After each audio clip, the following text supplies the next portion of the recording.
All right, audio check. The Cougars and the Patriots. 10, 9, 8, 7, 6, 5. Check, check, check. 1, 2, 3, 4. 1, 2, 3. Check, check, check. Cougars and the Patriots at Max Strong Stadium at Brookstone School.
All right.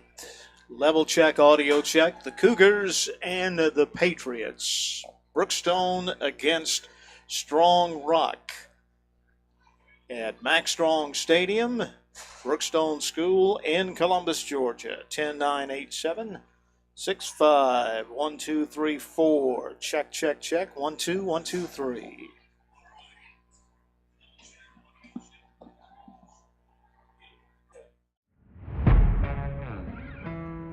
Yeah. Let's go. We just gotta go hard. I go the hardest. I bring the pain. Not what you used to. It's all part of the game. Yeah. I just gotta go hard. I just gotta go hard.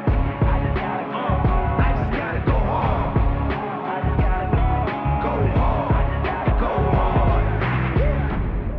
Yeah. Oh yeah, the beast back. Adrenaline pumping through my veins, can't relax. Original, I am not the same as these cats. I sting them if they never ever minding they beeswax. I don't ever cap, but I'm wearing like 3 hats. Never been a rat, but I know where the cheese at. You'll never get a trophy cause they all here where we at. You better believe that. When it's all said and done, I'll still be here standing. Never took a loss and it ain't something that I'm planning. I dare you to say something. My focus is A1. Every dog has his day, it's been mine since day one. This is target in practice, yeah. And I'm just getting started, getting feet wet. It's all in repetition, ain't a secret. All facts, all black dress code. Pay me my respect, collecting every debt. I go the hardest. I bring the pain. Not what you used to. It's all part of the game. Yeah, I just gotta go hard. I just gotta go hard. Yeah. Let's go. We just gotta go hard. I go the hardest. I bring the pain.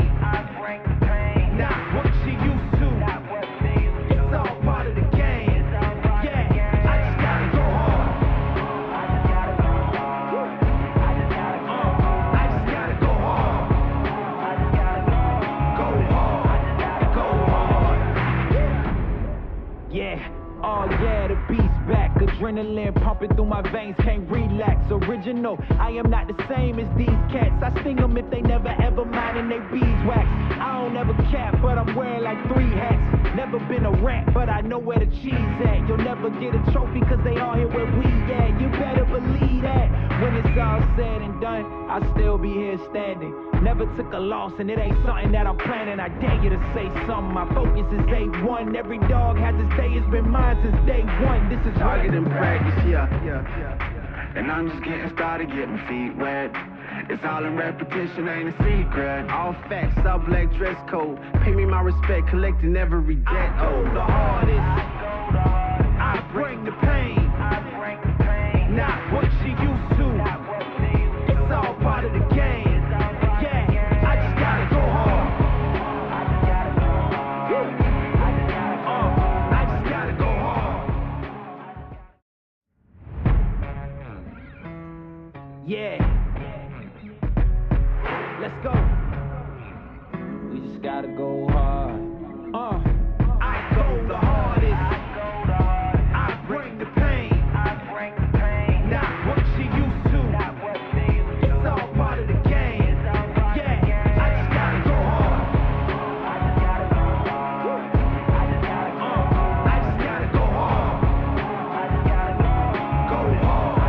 Go hard. Yeah. Oh yeah, the beast back. Adrenaline pumping through my veins, can't relax. Original, I am not the same as these cats. I sting them if they never ever mind and they beeswax. I don't ever cap, but I'm wearing like 3 hats. Never been a rat, but I know where the cheese at. You'll never get a trophy cause they all here where we at. You better believe that. When it's all said and done, I'll still be here standing. Never took a loss and it ain't something that I'm planning. I dare you to say something.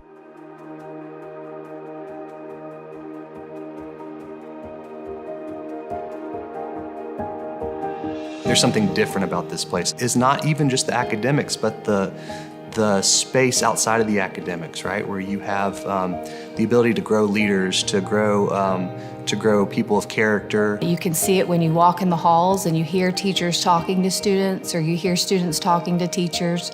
There is a relationship there that extends beyond just academics and what's being taught in the classroom. It is so based around you and what your strengths are, and the teachers can take their time to help you excel in whatever areas you're best at, and they can also help you when you have a weaker subject. They find out what is this child's strength, and they tap into that uniqueness and fully invest in the students so that they become everything that they were created to be.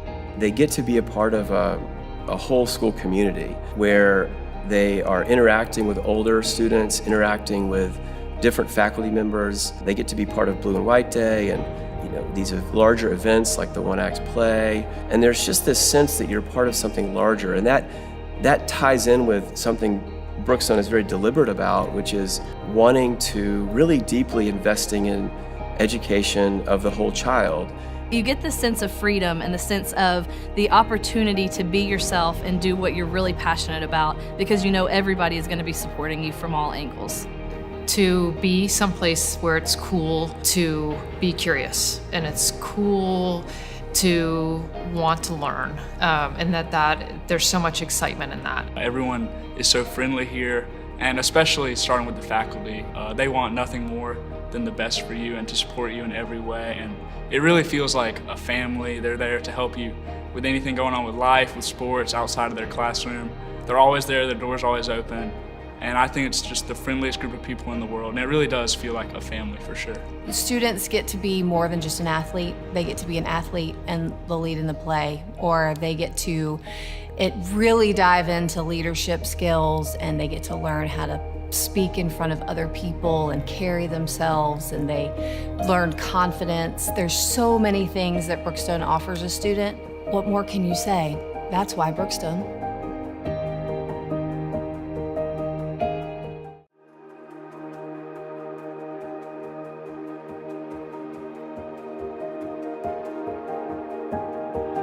There's something different.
I was at Brookstone, and I'm sure it's still the case now, but servant leadership was like such a big part of the philosophy here and the curriculum, and influenced me in more ways than I realized. And there was just emphasis on like serving something bigger than yourself. And that's what I wanted in my career. I wanted to help people and make a difference. And I think Brookstone instilled that in me for sure. Young people need to understand that without honor, they're never going to really succeed in life.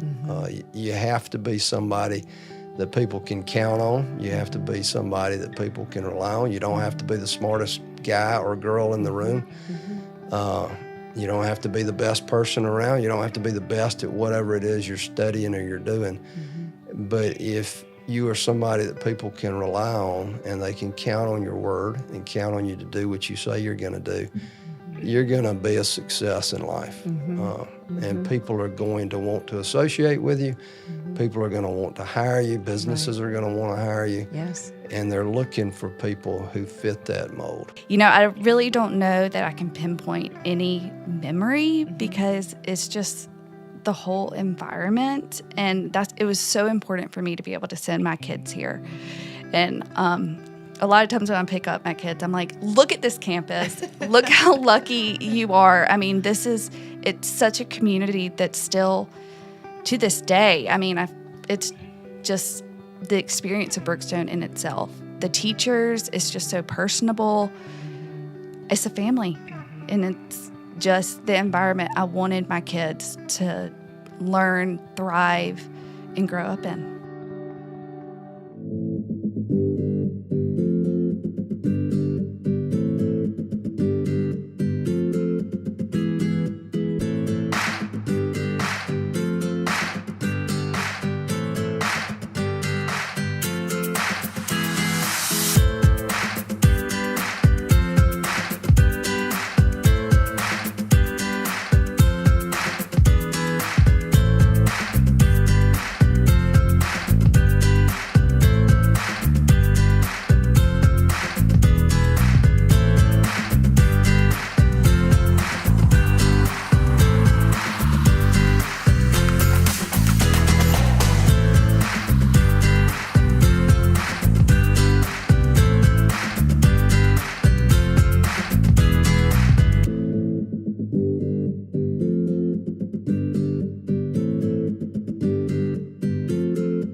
Let's get it.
Yeah.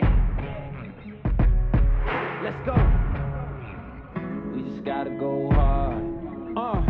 I go the hardest. I bring the pain. Not what you used to. It's all part of the game. Yeah. I just gotta go hard.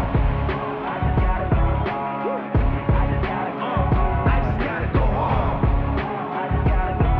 Go hard. Go hard. Yeah, oh yeah, the beast back. Adrenaline pumping through my veins, can't relax. Original, I am not the same as these cats. I sting them if they never ever mind and they beeswax. I don't ever cap, but I'm wearing like 3 hats. Never been a rat, but I know where the cheese at. You'll never get a trophy cause they all here where we at. You better believe that.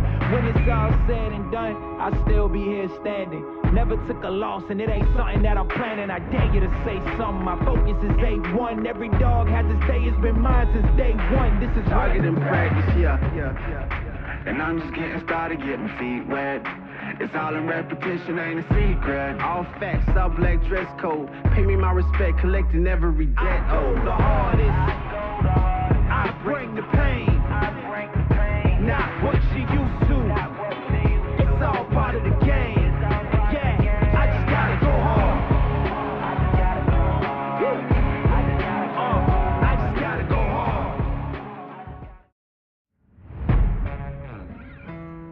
Yeah.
Tonight, the Brookstone Cougars are at home at Max Strong Stadium to take on the Strong Rock Patriots in a big football game tonight. It's homecoming week at Brookstone. Hi again, everyone. This is Scott Miller along with Fuller Jones, Brookstone student, as we get set for tonight's ball game.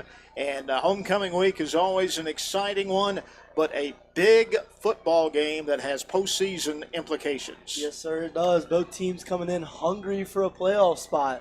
I think tonight we'll see a lot of the run game in this one. Both teams Strong Rock averaging 178 rushing yards a game, and Brookstone at 126. So we might be seeing an old-fashioned little gridiron game.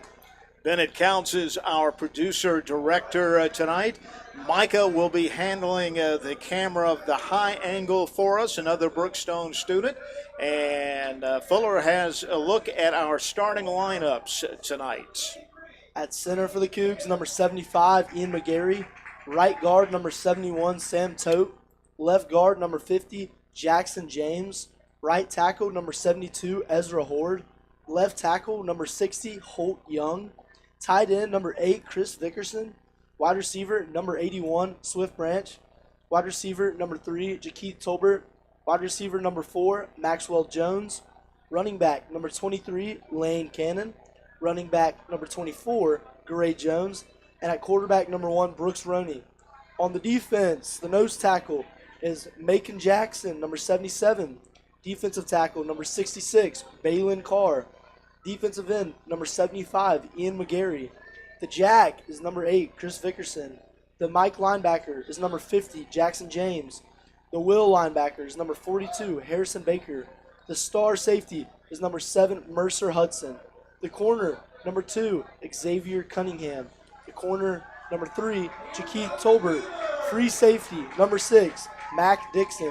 And strong safety, number 4, Maxwell Jones. Our kicker tonight will be number 84, Jimmy Hunter, and our punter to punter away will be number 20, Sam Grubb. Down at midfield, the referee is about to have the coin toss. The captains from both sides are out, and we'll have that toss coming up here and tell you who wins it. He's showing the heads and tails side to all down there.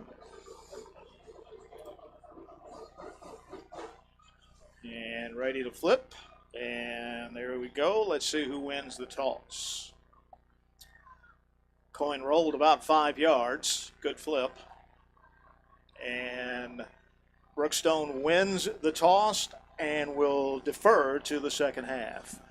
Looks like the Cougs want that defense to come out and get a stop early so it can give some momentum to that offense. We'll take a quick break and be back with the kickoff. This is Cougar Live. Yeah. Let's go. We just gotta go hard. I go the hardest. I bring the pain. Not what she used to.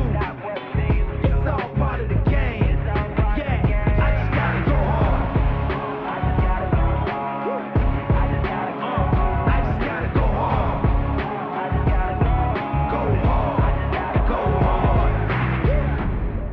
Yeah, oh yeah, the beast back. Adrenaline pumping through my veins, can't relax. Original, I am not the same as these cats. I sting them if they never ever mind and they beeswax.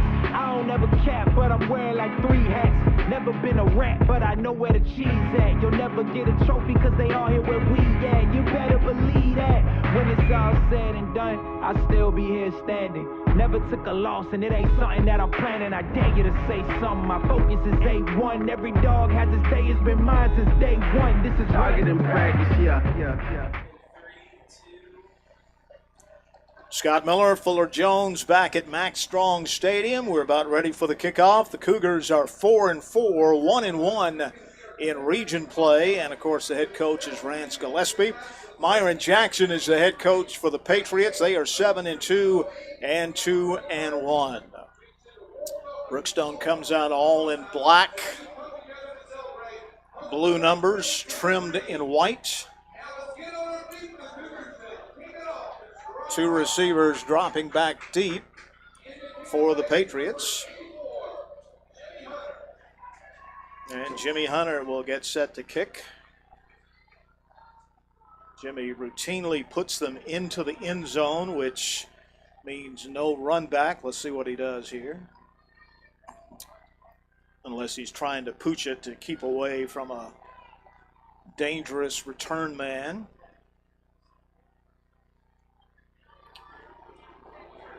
So the homecoming game at Max Strong Stadium for the Cougars about to get underway. Glad you've joined us on Cougar Live.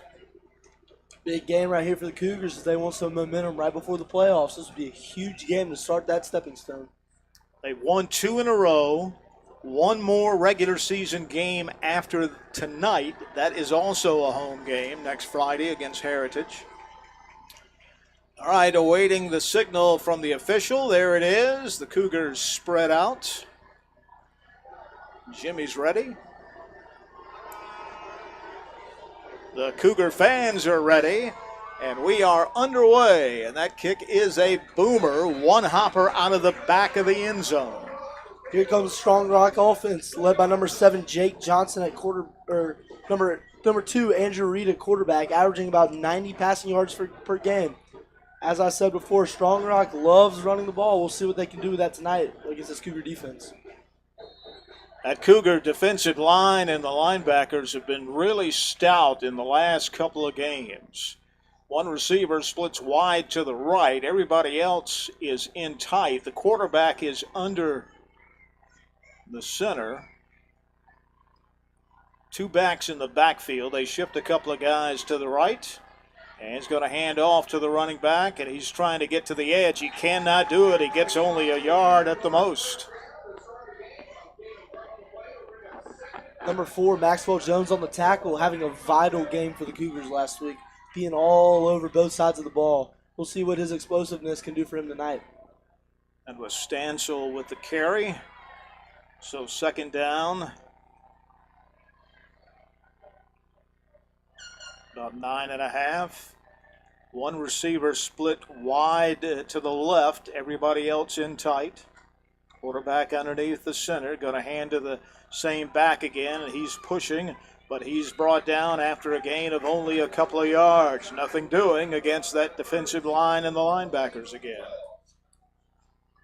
Strong Rock trying to find a way for number 7, Jake Johnson, who averages 67 rushing yards per game, to get those wheels churning and get some yards upfield.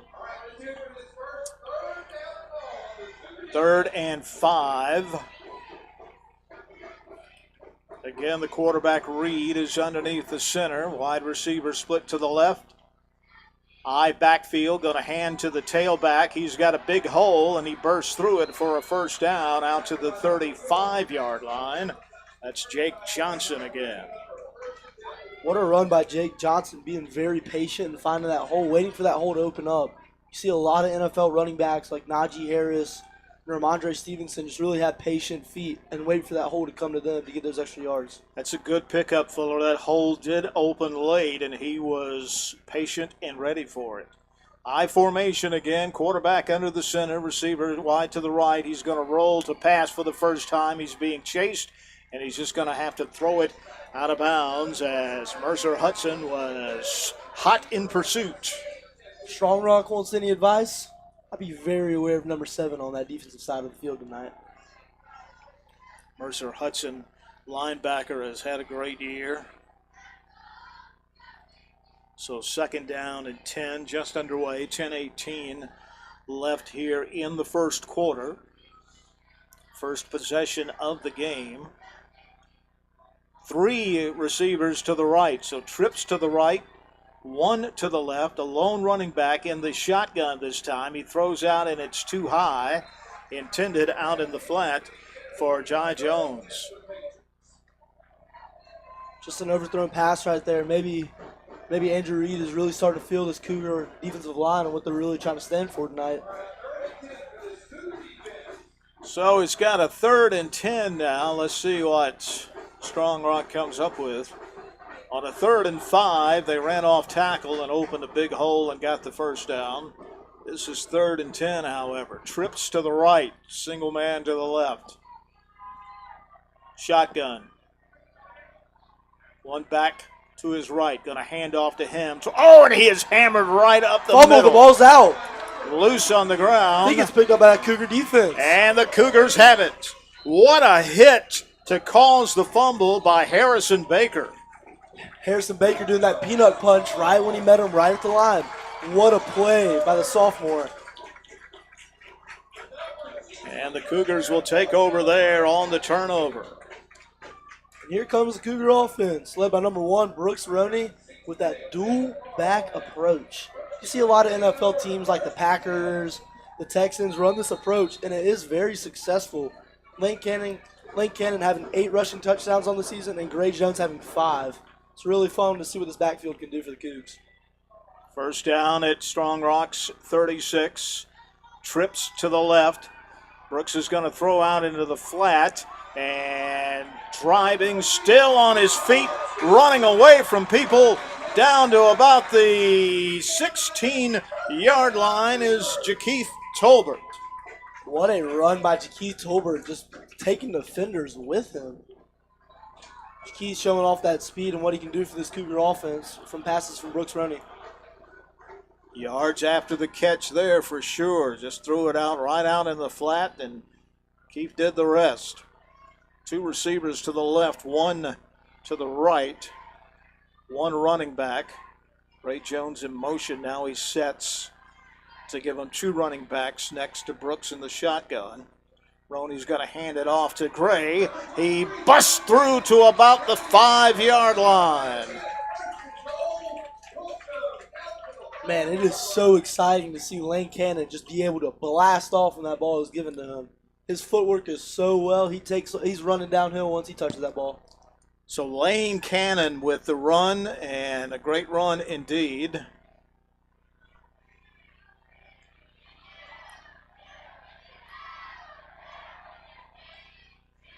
Down at the 5-yard line, 1st and goal. And going to hand it off to Lane, and he's driving toward the goal line. He's going to be just short. 2nd and goal. Coach Gillespie drawing up that halfback dive. That has been very successful for them all season, but Lane has nowhere to run, met by that Strong Rock defensive line. 3-yard line. 2 receivers split to the left. Lane Cannon, the lone back. Brooks is underneath the center. Going to hand it to him again. Driving toward the end zone, and did he get there? Touchdown, Cougars! That'll be Lane Cannon's 9th rushing touchdown on the season. He's about to eclipse double figures, maybe even tonight. 3 runs, 1 pass on that drive. What a great drive set up by that Harrison Baker forced fumble. So the Cougars take advantage of the turnover and get 7 off of it. Well, 6 at the moment, but Jimmy Hunter will try to make it 7.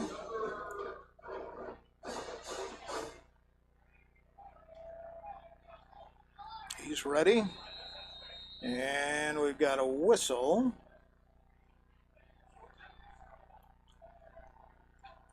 Looks like it'll be a false start on the Cougs.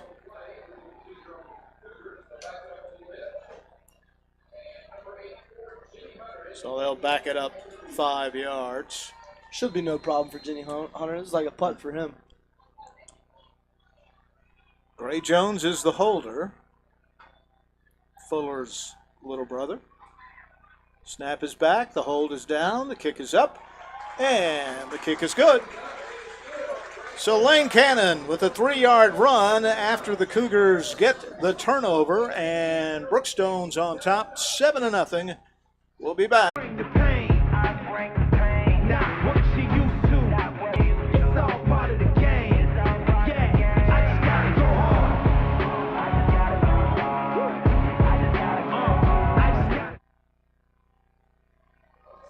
And the Cougars get set to kick off again with a 7-0. It's a great start, Fuller, for a big ball game tonight. And there's Jimmy's kick again. It's a line drive kick. Will it sneak inside the pylon? It will not. Goes out of bounds, so that'll give the Patriots some extra yardage. Great first drive by the Cougs right there, coming off that great defensive stop and turnover.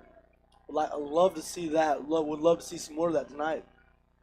Yeah, it's huge to capitalize on the turnovers, and well done on that first opportunity.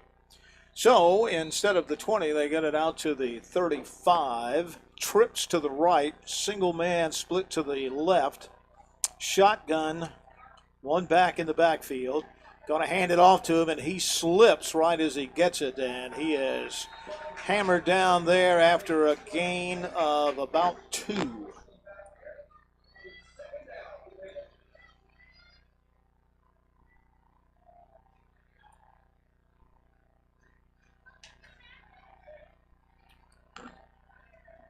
So 2nd down and 8.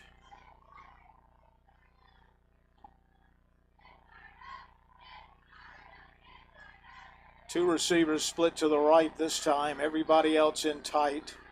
Shotgun. Going to hand it off again and again across the 40 to about the 41-yard line goes Jake Johnson. Good cut up field by Johnson. That Cougar defense, though, however, does not care. They've been here all night. Start out. 7:23 left in the first quarter. 7-0 Cougars on top. Reed getting the play from the sideline. 3rd down and 4 at the 41. One back in the backfield, going to fake the handoff, going to throw, and it is incomplete. Maxwell Jones there with the hit that caused the receiver not to be able to hang on to it at the 50. Great awareness right there from number 4, Maxwell Jones, seeing that receiver just stop running upfield, making that cut, and going right along with him for another defensive stop. Max knew he couldn't go for the ball, Fuller, because he was blocked out by the receiver, but he timed his hit perfectly. Pass was a little high, but made sure he couldn't catch it. Great defensive play by him. Jakeith Tolbert is back right around his 27. Snap is back, the kick is off, trying to angle it away from Jakeith, and it takes a Patriots roll down around the 15-yard line. That's where the Cougars will set up shop here. 6:42 left in the first quarter. 7-0. Cougars on top. Kept it on the ground with the exception of that first pass on the opening drive out in the flats to Jakeith. Yes, sir. It was a good variation, staying with that strong run game, but also mixing up with that pass every once in a while. Two receivers split to the left, one to the right, the one to the left now in motion.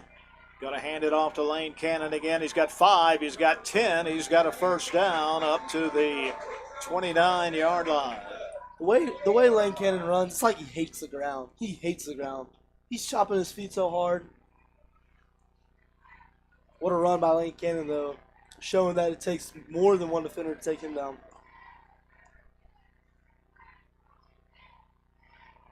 So a man in the slot to the right, two receivers split out. Going to run Tolbert in motion, fake it to him. Going to hand it off, trying to get around the corner. There's Lane again across the 35. 8-yard run for Cannon right there. What a play, though, on him realizing there was nothing there on the right side and cutting it back, going back around the left side of the line. It takes a lot of vision and awareness for a ball carrier to do something like that. So 2nd and 3, good down for the Cougars to do just about anything right here. Run it again, pass.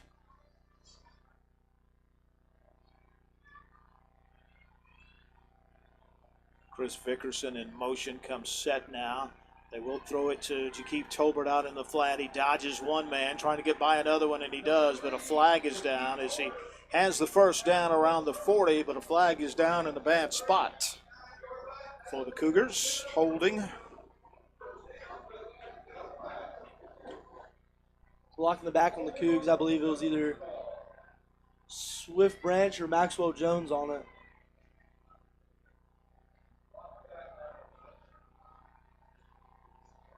You just get so antsy when you see a great playmaker get the ball like that. Just makes you want to, put in a little extra effort so he can get more yards. Sometimes it can be costly. So that'll go back to the 25-yard line.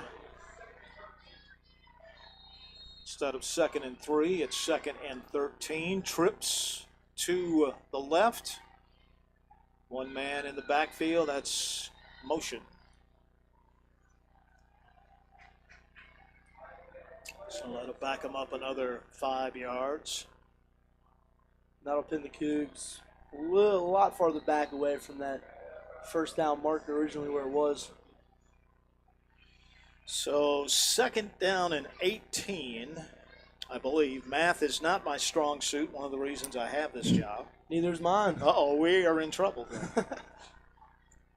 2nd and 18, we'll call it. That's our story, and we're sticking to it. Trips to the left. One running back. Back to pass, throwing over the middle, and it's complete to Chris Vickerson at the 35-yard line. So they got most of the penalty yardage back. Great poise right there from number 1, Brooks Roney. Sitting in the pocket, positioning one of his receivers to get downfield and make a play. And he perfectly places the ball for that play to happen. So 3rd down and 2 now. Roney gets the play signaled in from the sideline.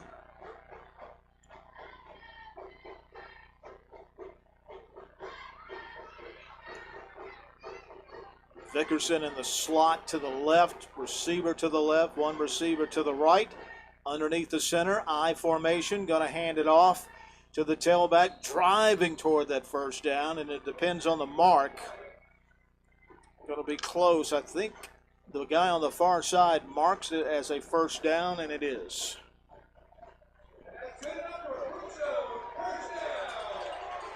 Lincoln is still chopping his feet, even when the defender's on him, just to pick up those extra yards, and it shows just how much it works right there, just inches above the first down marker. Gray Jones in the game now. With Branch in motion, going to hand off to Gray off the left side. He's crossed the 40 to about the 42-yard line. Picked up about 3.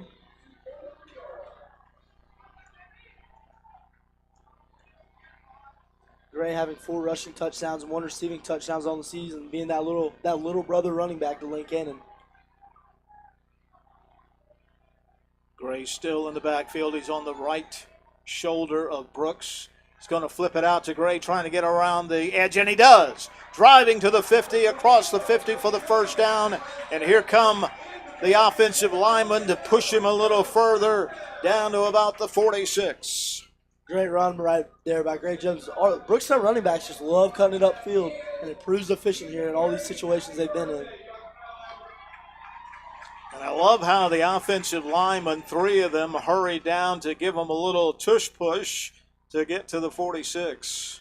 Brooks on offense doing whatever they can to pick up yards, and it's proving efficient. Maxwell Jones with Branch splits to the left. Lane Cannon, the lone back. Baker in motion. He comes set now. Going to hand it off to Lane right up the middle, but he runs into a pile of black and white jerseys. Ooh, Lane Cannon just misses the hole right there. He had a gap wide open on that little farther to the right side, but I'm sure he couldn't see it right then and there. He's had too many good reads already that you just can't get mad at him for one misread. So lost a yard to the 47, 2nd down and 11. Maxwell Jones splits to the left. Chris Vickerson in motion from the right, comes set in the slot. Going to hand it, fake handoff, and the pass is slapped down by Strong Rock. Good awareness by number 33, Hunt Tatum, the senior linebacker, on being patient and going for the sack, but also be willing to deflect the ball if needed. That's maybe why he averages the most tackles and sacks on the Strong Rock defense. So 3rd and 11 for the Cougars here at the Strong Rock 47. Everybody's in tight. One back is Gray Jones. Roney in the shotgun. back looking for Gray, and he's got it. And he's going to be well short of the first down at about the 42-yard line or so.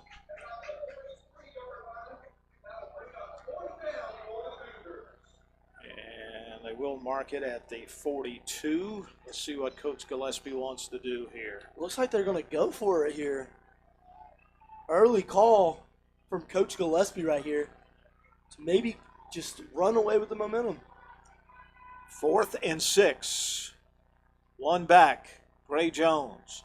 3 receivers, 2 to the right, 1 to the left. Plenty of time. Now Brooks has got to roll out, and he throws, and it's complete. Can he get to that marker? No, he cannot.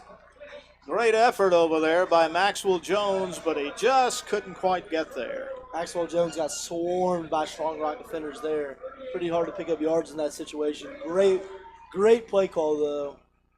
Just inches short. Good job by Brooks to keep that play alive. He had pressure coming on him, so he rolled out to his left, but just came up a little short. 45 seconds left here in the first quarter. 7-0 Brookstone on top. And 38-yard line of Strong Rock.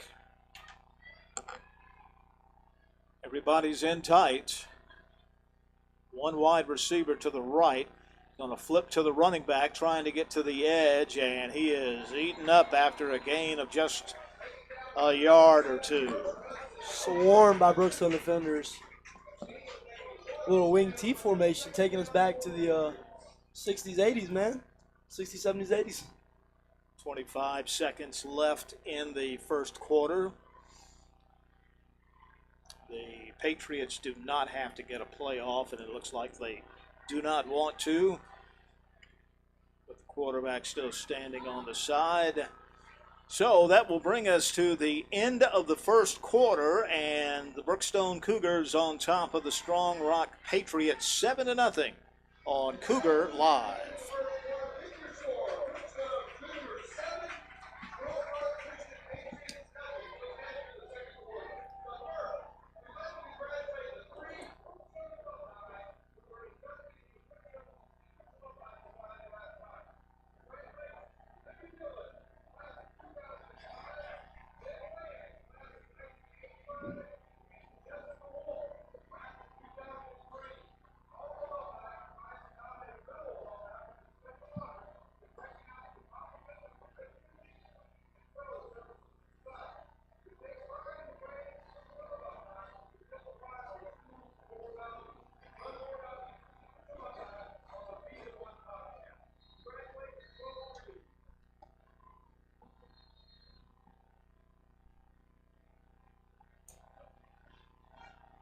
So the second quarter rolls around, 7-0.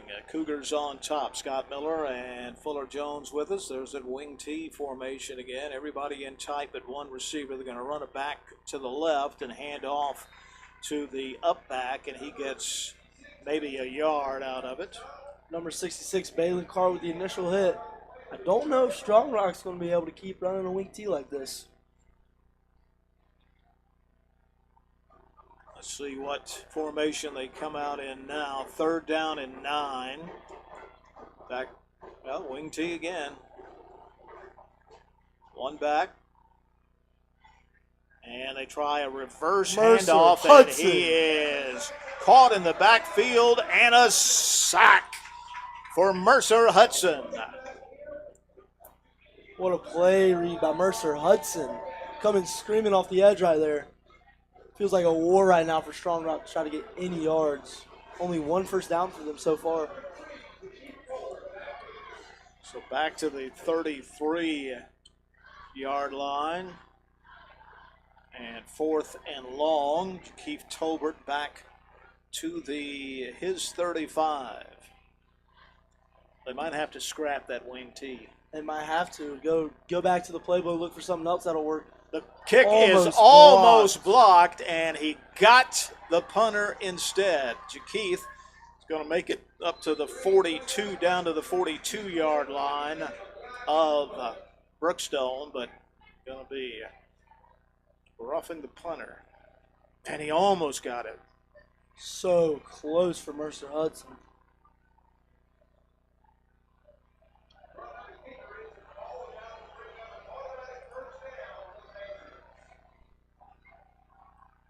he was at such an angle. He was coming on dead on, and you've got to be at a little bit of an angle when you come in and try that. It is. It's kind of hard. It's like a basketball closeout almost. It's kind of hard to do that from just a straightaway angle like that. So this will pick up a vital first down for Strong Rock. Yeah, all the way up to their 48-yard line. Well, let's see. Cougar defense has been up to the task so far here tonight. Let's see what happens when they give Strong Rock some extra downs. Trips to the left, so out of the wing tee. Lone running back shotgun. Back to pass this time. Protection breaks down, and down goes the quarterback. Another sack. Balin Carr and Ian McGarry. Quick to get the quarterback right there, not giving Andrew Reed much time in the pocket. This offense for Strong Rock struggling so far. So back to the 39-yard line.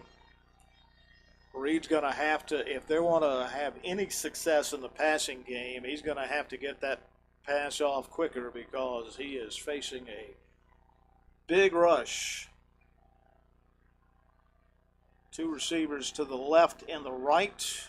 One running back, shotgun, back to pass, going to throw it complete to the 40, 45-yard line, and wrestled out of bounds at about the 46-yard line. So a nice gain and bring up 3rd and 2. 3rd and 12, beg your pardon.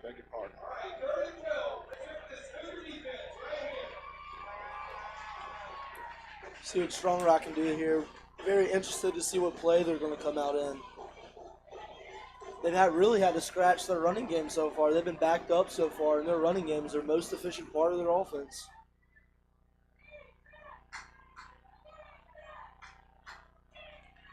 So 3rd and 12, trips to the left. Single receiver to the right, shotgun, looking left, throwing left. He's got a man wide open, but overthrows it. Wide open around the 30-yard line on the far side, but nowhere near on the pass. That'll bring out this Strong Rock punt team for the 3rd time tonight.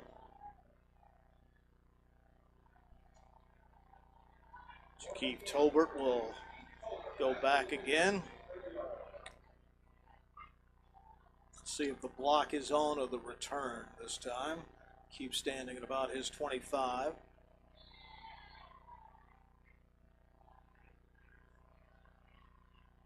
Snap is a little high, comes up and gets it. And the kick is off and going to take another good bounce for the Patriots. Just at the 20-yard line is where the Cougars will set up shop.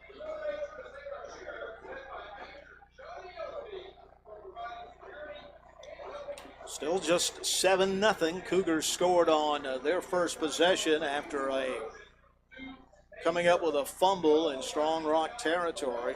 Been a very defensive game so far for both teams. Defense has been very crucial in this game. Dickerson is in the slot. Swift Branch to the right. Keith Tolbert in motion. Gonna hand it off, and not much there. Maybe a yard or so for Gray.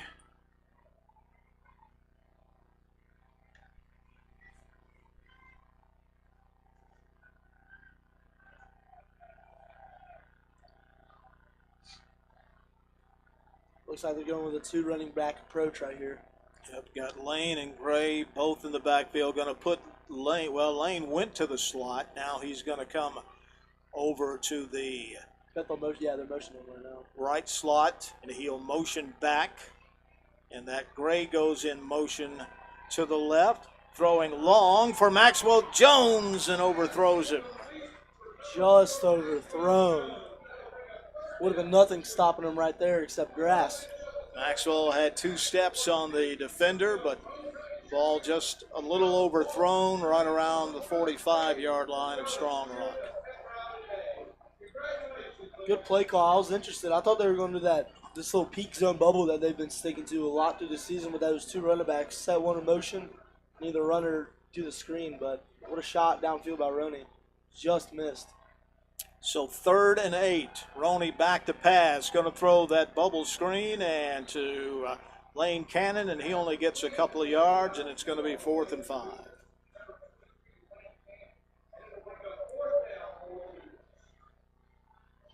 And we'll see Sam Grubb for the first time tonight. Cougar punter. Defense once again being a big necessity in this game for both teams. 8 minutes left in the first half. 2 receivers back deep at their 40. Sam's first punt of the night is a good one. And coming down and kicking out of bounds right around the 41-yard line of Strong Rock. See what this Strong Rock offense comes out in. A little curious. This run game has not been working for them whatsoever. This defensive line for the Cougars has really stepped up. So 7:36 left in the first half. Cougars 7, Strong Rock nothing. 2 receivers to the left, 2 to the right. 1 running back, shotgun. Going to hand it to the running back, and he is just hammered right at the line of scrimmage. This Cougar defense must have something against number 7, Jake Johnson. He has absolutely nowhere to go. It's like a war to get an inch on the line right now. After that first possession of theirs where he had 2 nice runs, they have adjusted to that and shut it down. They have. 2nd and about 9.5. Shotgun again, going to throw out into the flat. It's complete to the 50, to the 45, to the 40, 35, 30. There he goes all the way down the sideline for a touchdown. Landon Stansel. Fuller, they just threw the ball out in the flat, and he did the rest. They did. Number 7, Mercer Hudson, so close to that tip to prevent that touchdown. What a play by number 4, Landon Stansel, to just keep it outside and let it be a track meet for the touchdown.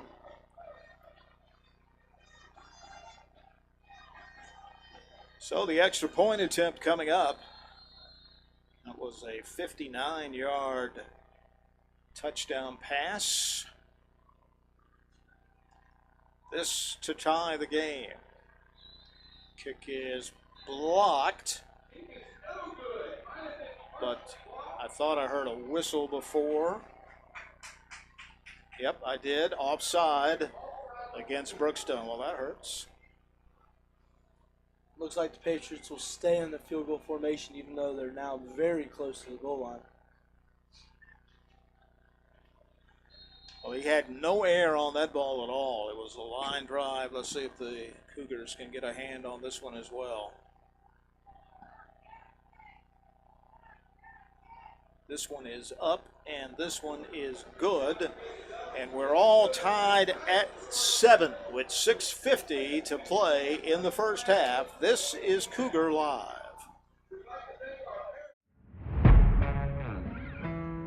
Yeah. Let's go. We just gotta go hard. I go the hardest. I bring the pain. Not what she used to. It's all part of the game. Yeah, I just gotta go hard. I just gotta go hard.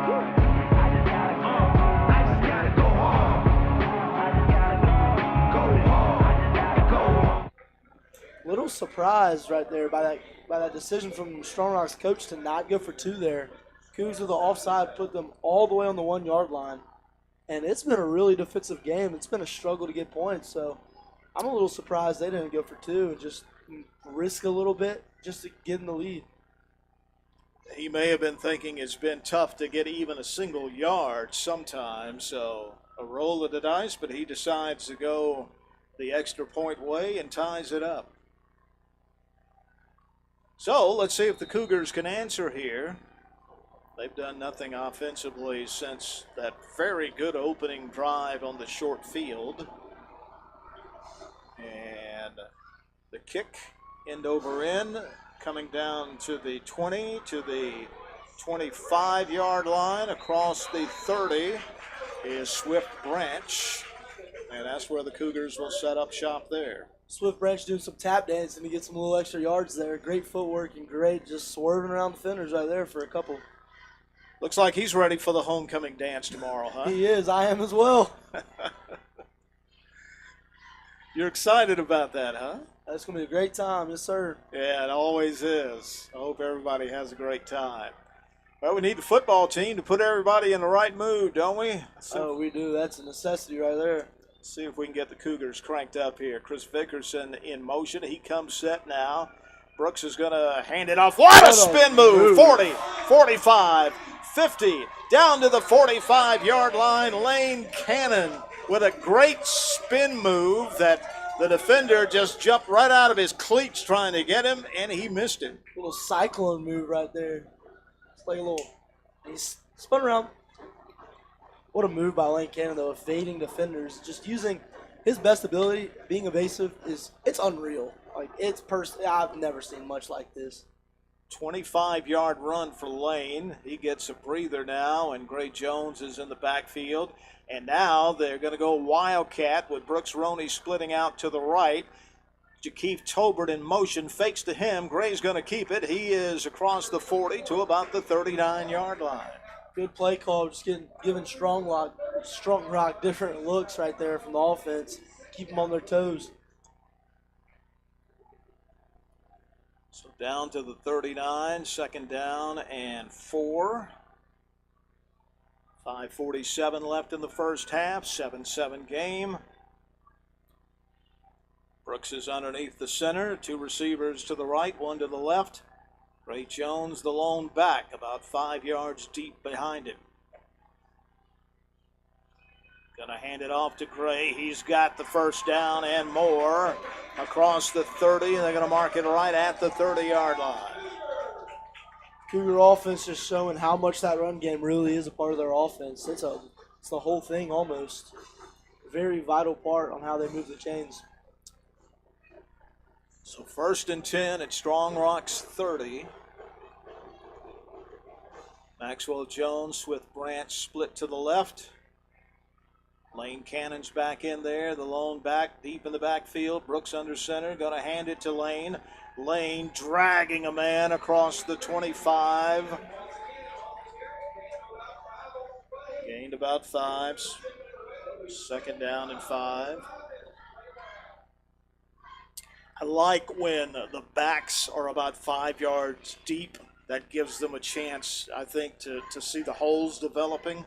Yes, sir. Really gets them going downhill, give them that extra momentum and speed to hit the gaps and make whatever decisions they want to make.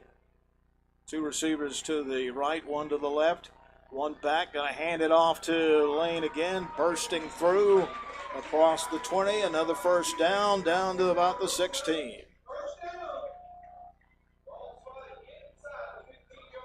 Well, it's been a ground and pound machine in this drive.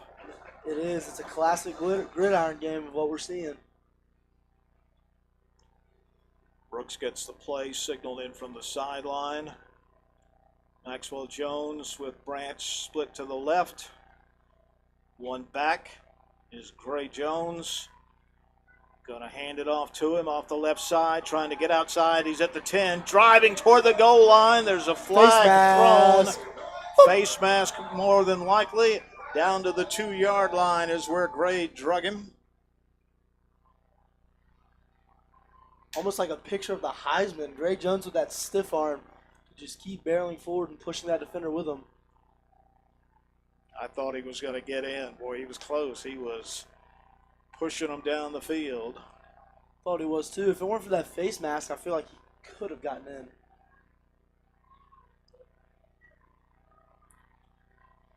So they'll put the ball at the 1-yard line.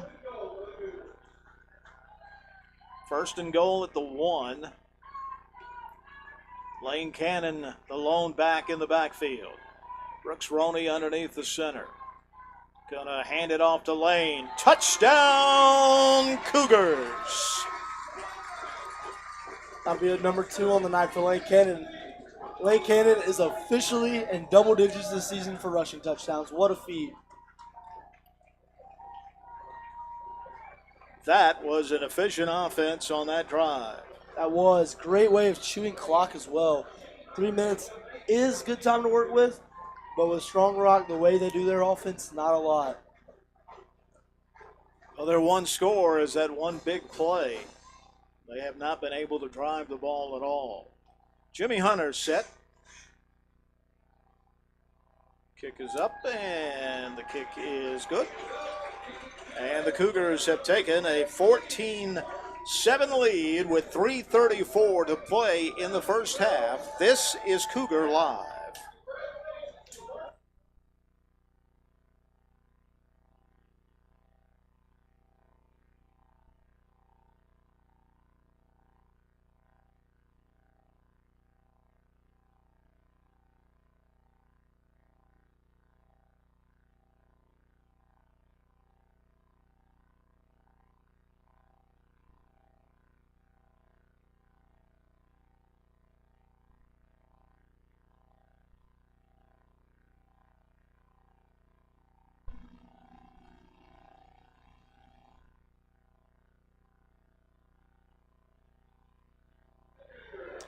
Jimmy Hunter will get set to kick it off. 3:34 left in the first half. Cougars on top now 14-7, and a crucial region game and a crucial regular season game overall for them.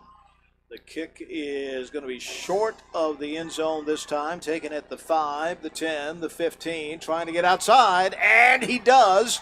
40, 45, cutting back inside. 45 finally dragged down at the 35-yard line of Brookstone. Strong Rock with a big play right there right before the half. See what their offense can do to see if they can capitalize off that big kickoff return from number 4, Landon Stansel. He got to the sideline and just burst down that sideline. Stansel's the same guy that took that 59-yard pass out of the flats to the house. So we've got a hold, though, back behind the play. That should back them up a lot right there. That's huge. Yeah, that's going to go back to the 40 to their 45 instead of Brookstone's 35. Wow. Really shows you what one costly error can do for an offense. And they still haven't spotted the ball. They're still going back even further now. Wow. So from Brookstone's 35 to their 34. My goodness. That's huge for the Brookstone defense right there. Makes it a lot easier and a lot less stressful. So the big return wiped out. One receiver to the left, 2 to the right. Looking to the right, throws to Stansel, that speedster, 35. Makes it up to about the 39-yard line. Picked up about 5.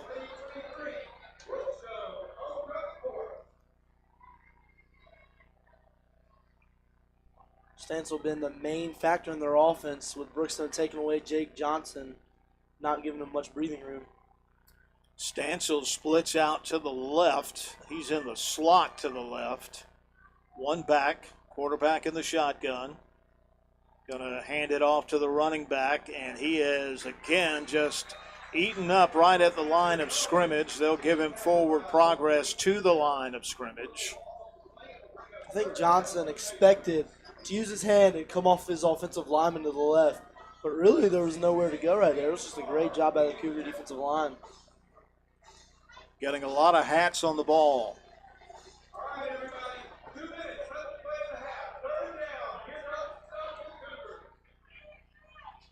Third down and 4, 2:05 left in the half. 2 receivers split to the left, 1 to the right. Going to hand it off right up the middle. Going to be close, and it's going to be enough for a first down. Time's dwindling down right now at 1:51 for this Strong Rock offense to maybe put points on the board before half. Brookstone leading 14-7. Clock is stopped with the first down. At some point, they're going to try to get the ball in the hands of Stansel again. Cougs just got to be ready for it. Now with an empty backfield, it's really obvious, it seems like. Snap is back. Pressure. Throws. Wide Wide open to the 25, to the 20-yard line, and inside the 20-yard line. Receiver was wide open over the middle. Number 8, Harrison Houston, wide open on that seam route from the slot position. And the Patriots are going to call their first time out here in the half. So that's a big play. That they've stayed in this game for by hitting big plays. The big play for the 59-yard touchdown, that big play right there sets them up for possibly another score. Nope, they've had big plays. Blown coverage right there just from that little seam route from the slot for a big play, and a lot of potential right here for Strong Rock to put up some points.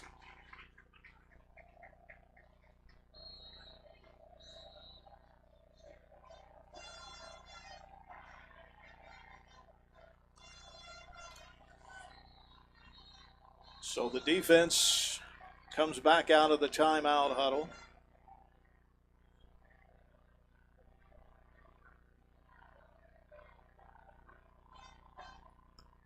$19-yard line, trips to the left, one to the right. One running back, going to hand it off to Johnson, and he gets nothing and is eaten up there right at the line of scrimmage, maybe a gain of a yard. Patriots are going to have to call another quick timeout with 1:17 to play in the first half. Strong Rock going to have to pass the ball and give it to some playmakers out there if they're going to have any chance of scoring a touchdown right here.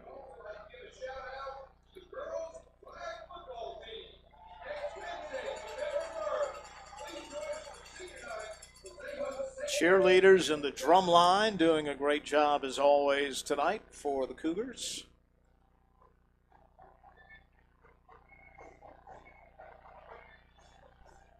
So second down, and they did give him close to a yard. Call it second down and 9 from the just inside the 19. That run up the middle has just done nothing since early in the game. It has. That's the biggest pickup on the ground for them tonight, which was about 11 or 12 yards. Since then, they've been seeing a lot of 1, 2, 3, and negative losses. Stansel is split to the left in the middle of trips. Looking his way, throwing, and it is in and out of his hands and almost picked off, but it's incomplete. Strong Rock utilizing Stansel on that slant right there, along with that out route to give him almost a screen-like play for him to have a chance of getting open up the middle and for an easy read for the QB. So third down and 9, 1:10 to go in the first half. Brookstone up 14-7.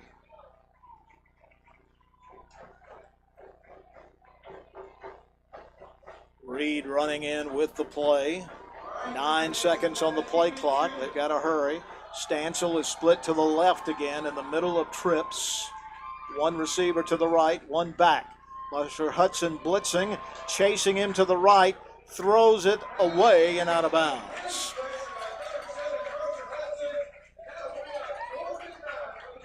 Looks like the kicking unit's coming out for the Patriots. 4th and 9. Mercer Hudson blew that play up. They're going to hold the ball at the 25, so it'll be a 35-yarder.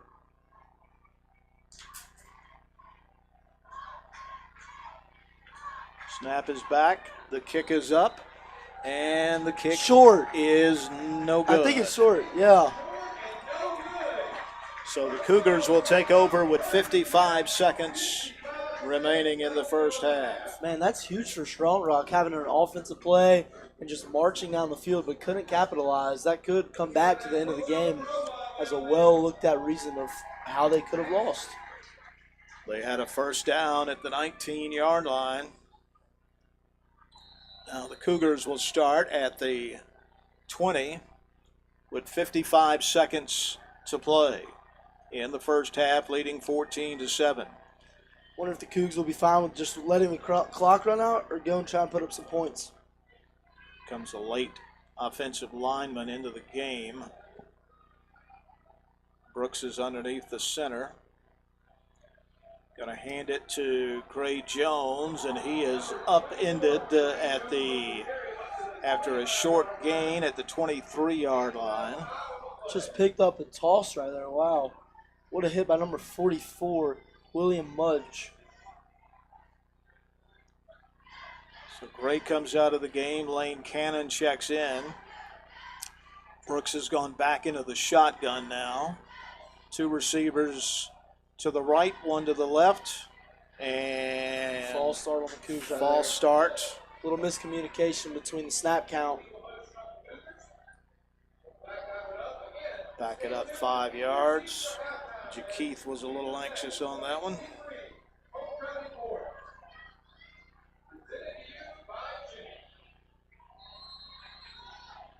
So back to the 20-yard line. 19 seconds and the clock running, by the way. I think the Cougs might just let this one run out. 12 seconds. 7. And they are going to snap it, and we'll hand it off in a short run, and that's how the first half ends, with Brookstone on top 14-7. Well, it's a old-fashioned slugfest in this first half. Old-fashioned one, old run game. All right, so we're at the half, and Brookstone leads at 14-7. Stay with us. We'll be back shortly for the second half here on Cougar Live. Yeah. Let's go. We just gotta go hard. I go the hardest. I bring the pain. Not what you used to. It's all part of the game. Yeah. I just gotta go hard. I just gotta go hard.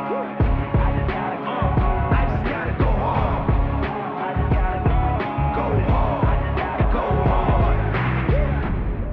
Yeah. Oh yeah, the beast back. Adrenaline pumping through my veins, can't relax. Original, I am not the same as these cats. I sting them if they never ever mind and they beeswax.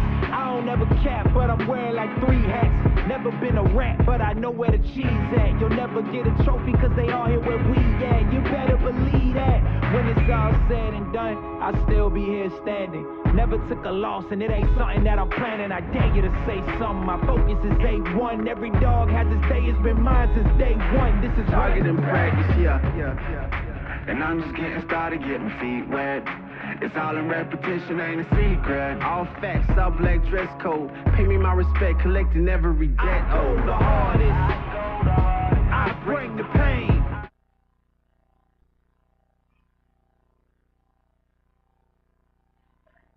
Representing the freshman class is Miss Mary Carter Fort, daughter of Rebecca and Captain Fort. Mary Carter is being escorted by her father, Captain. She is a member of the varsity softball team, flag football team, track team, serves on the Servant Leadership Committee, is a member of the Party Club, Baking Club, and Happy Club. In her spare time, Mary Carter enjoys spending time with family and friends, going to the lake, fishing, and attending University of Georgia football games. She is active in the Area Young Life Program, St. Paul Youth Group, and is a member of the Lumpkin United Methodist Church.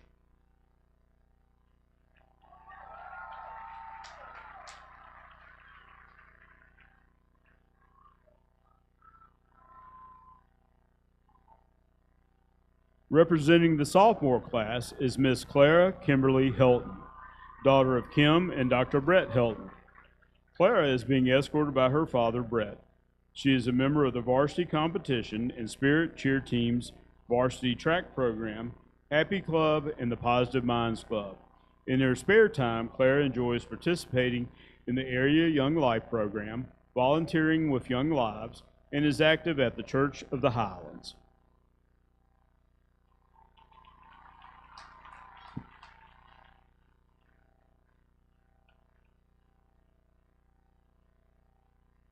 Representing the junior class is Miss Catherine May Casto, daughter of Christy and Mark Casto.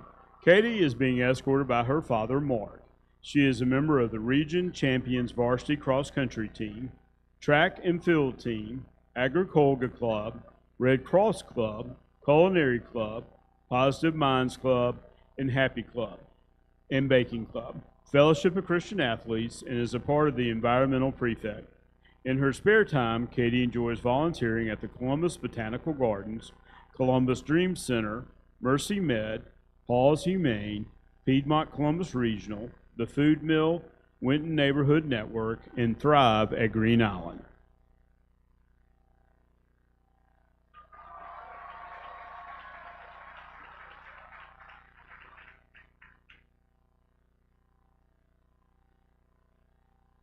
Also representing the junior class is Miss Eleanor Adele Pizol, daughter of Ashley and John Pizol.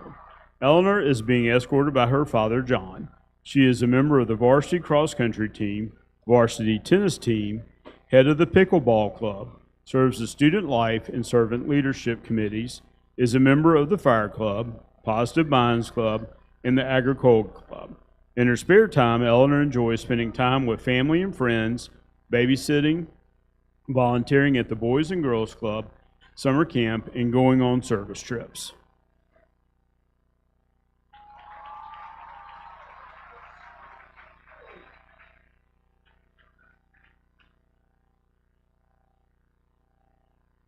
Representing the senior class is Miss Marjorie Murray Bickerstaff, daughter of Amy Spencer and Arthur Bickerstaff. Marjorie is being escorted by her father, Arthur. She serves as the head prefect of the Ambassador Committee, is a member of the National Honor Society, National English, Social Club, and French Honor Societies, Agricultural Club, Art Club, Fire Club, French Club, Foodies Club, and has been a member of the tennis team throughout high school. In her spare time, Marjorie enjoys participating in the Area Young Life program, is a wildlife leader, works for River Flow Yoga, and works alongside Just Breathe Yoga for Kids.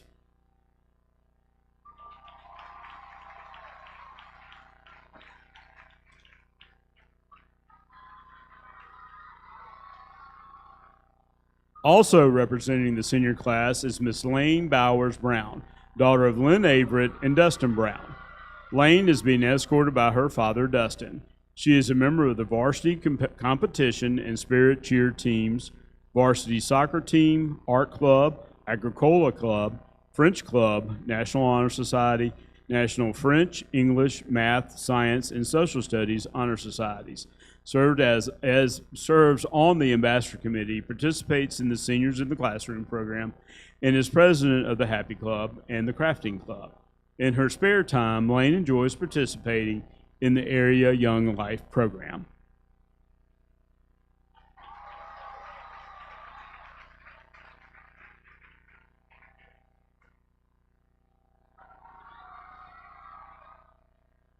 Also representing the senior class is Miss Patricia Elizabeth Calhoun, daughter of Ruth and Walter Calhoun. Trish is being escorted by her father, Walter. She is a member of the Varsity Spirit Cheer Team, National Honor Society, National English, French, and Tri-M Honor Societies, serves as the yearbook editor, head prefect of student life, grounds and facilities community, guitar club, foodies club, happy club, French club, cards club, slime club, art club, bird club, fire club, crafting club, Young Republicans Club, the Agricola Club, and participates in the Seniors in the Classroom program. In her spare time, Trish is active in the Young Life program, serves as a wildlife leader, volunteers at Young Lives, and attends Holy Family Catholic Church and Church of the Highlands.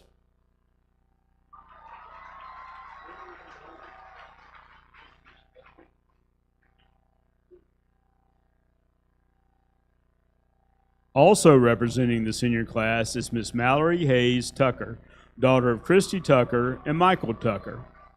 Mallory is being escorted by her father, Michael.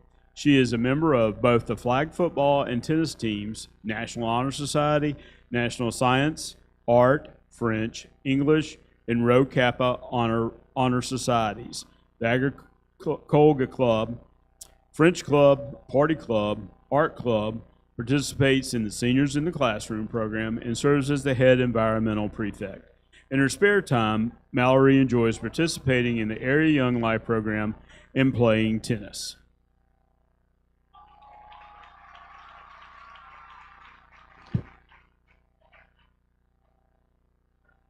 Our final representative for the senior class is Miss Margaret Rose Yancey, daughter of Jennifer and Brooks Yancey.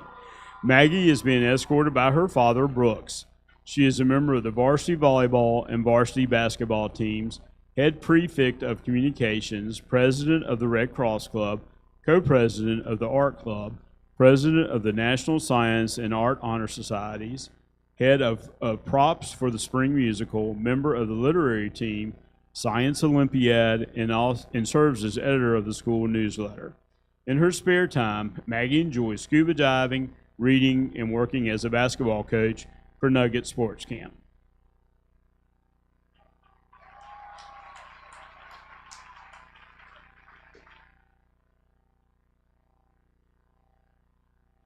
Mr. Gary Sullivan, head of the upper school, and Miss Caroline Foster, our 2022 Homecoming Queen, will be crowning the 2023 Homecoming Queen.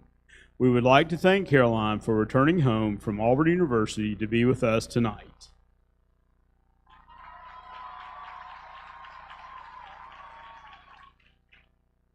We would like to take this opportunity to thank Reed's Jewelers for donating the Swarovski Crystal Crown to Brookstone School.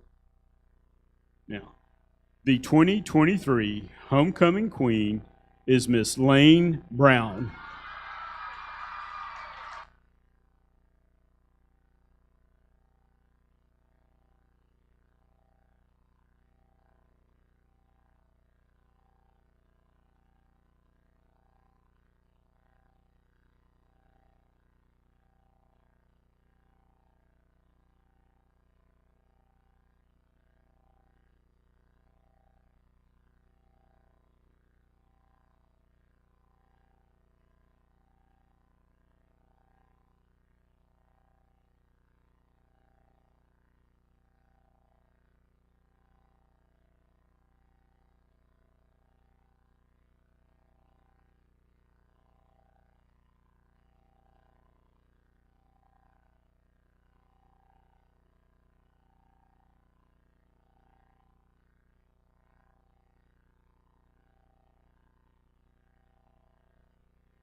There's something different about this place. It's not even just the academics, but the space outside of the academics, right? Where you have the ability to grow leaders, to grow people of character. You can see it when you walk in the halls and you hear teachers talking to students, or you hear students talking to teachers.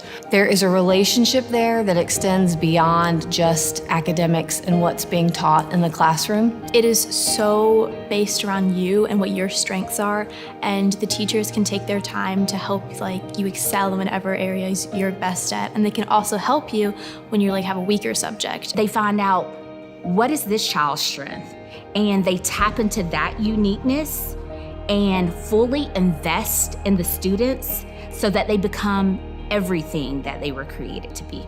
They get to be a part of a whole school community where they are interacting with older students, interacting with different faculty members. They get to be part of Blue and White Day, and these are larger events like the one-act play. And there's just this sense that you're part of something larger, and that ties in with something Brookstone is very deliberate about, which is wanting to really deeply investing in education of the whole child.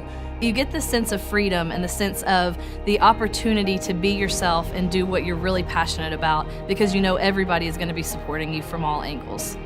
To be someplace where it's cool to be curious, and it's cool to want to learn, and that there's so much excitement in that. Everyone is so friendly here, and especially starting with the faculty. They want nothing more than the best for you and to support you in every way, and it really feels like a family. They're there to help you with anything going on with life, with sports, outside of their classroom. They're always there, their door's always open, and I think it's just the friendliest group of people in the world, and it really does feel like a family for sure.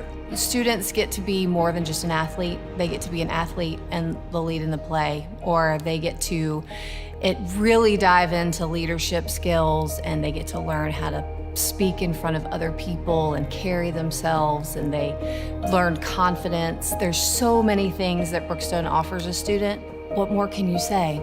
That's why Brookstone.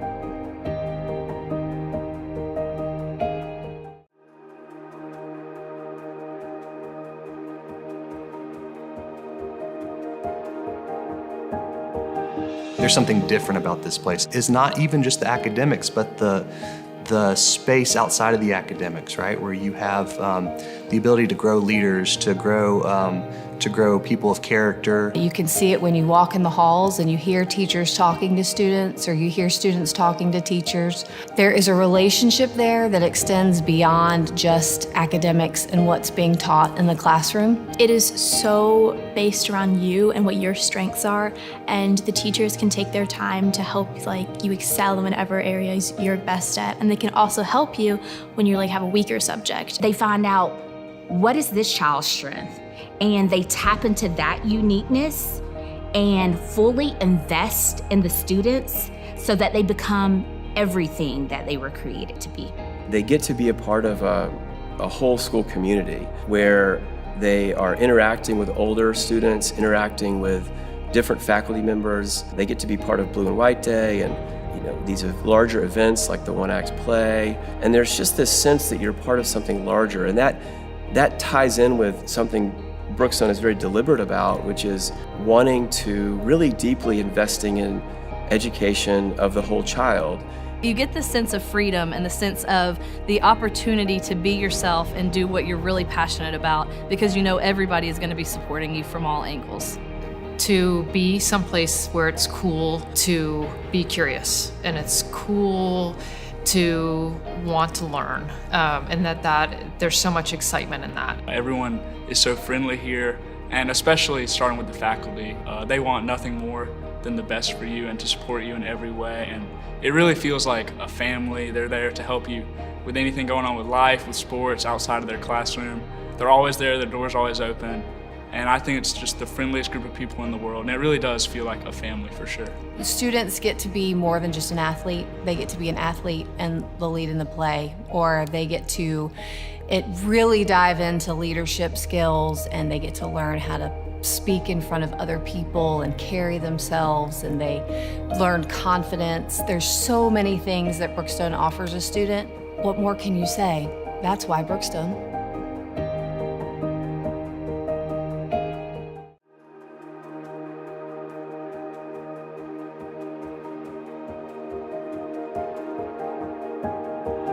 There's something different about this place. It's not even just the academics, but the space outside of the academics, right? Where you have the ability to grow leaders, to grow people of character. You can see it when you walk in the halls and you hear teachers talking to students, or you hear students talking to teachers.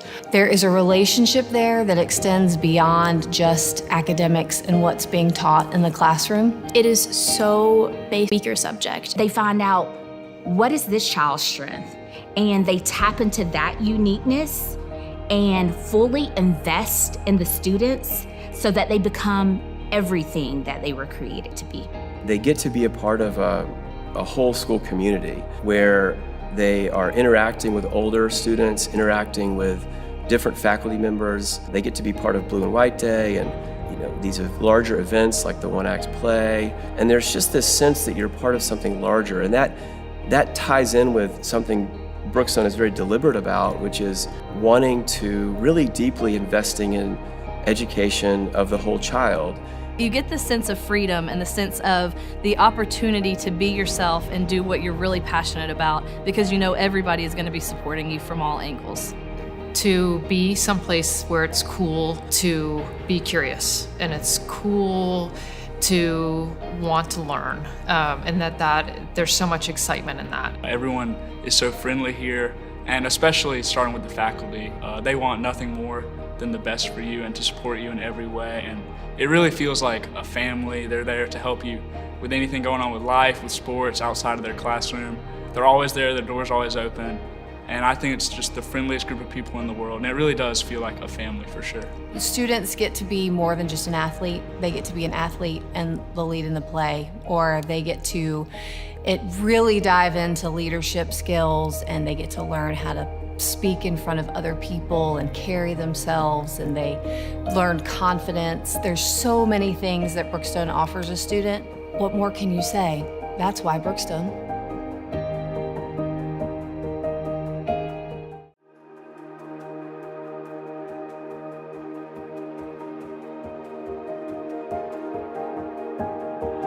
There's something different about this place. It's not even just the academics, but the space outside of the academics, right? Where you have the ability to grow leaders, to grow people of character. You can see it when you walk in the halls and you hear teachers talking to students, or you hear students talking to teachers. There is a relationship there that extends beyond just academics and what's being taught in the classroom. It is so based around you and what your strengths are, and the teachers can take their time to help you excel in whatever areas you're best at, and they can also help you when you have a weaker subject. They find out, what is this child's strength?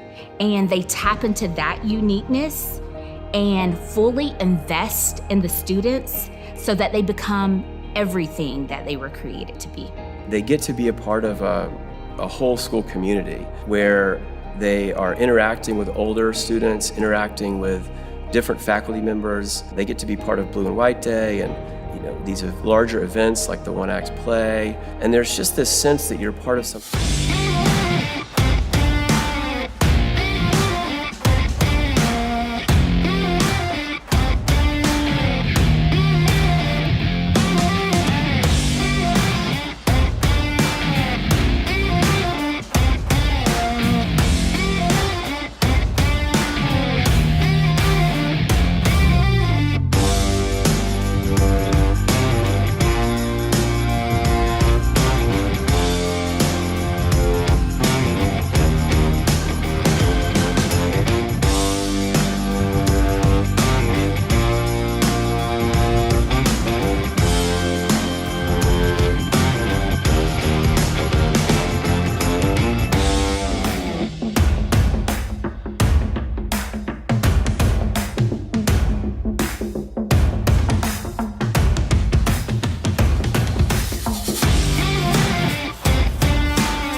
Scott Miller and Fuller Jones, along with Bennett Counts, back here at Cougar Live, Max Strong Stadium, 14-7. Cougars on top with the ball first. Fuller. All right, everybody, welcome back to a second half of football. Yes, sir, a significant game as well. Very, very much will determine the playoff spots and the bracket coming up in the postseason.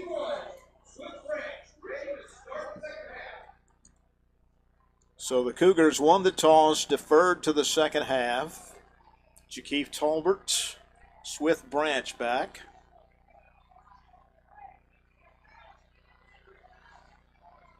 On their lone kickoff, Strong Rock kicked it short to the right, and Swift got it and got about 5 or 7 or 8 yards on the return. We'll see what happens here. And the second half is underway. Short again, Swift Branch again at the 25, Face across mask. the 30, and flags fly, and it'll be a big one. Should be a face mask right there. Pretty obvious that Swift jolted it his way in an unlike fashion.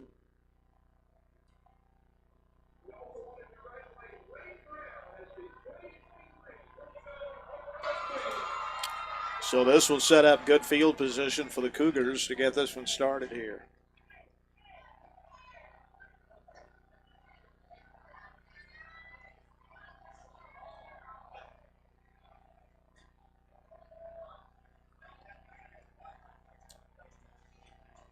Brookstone's 41-yard line.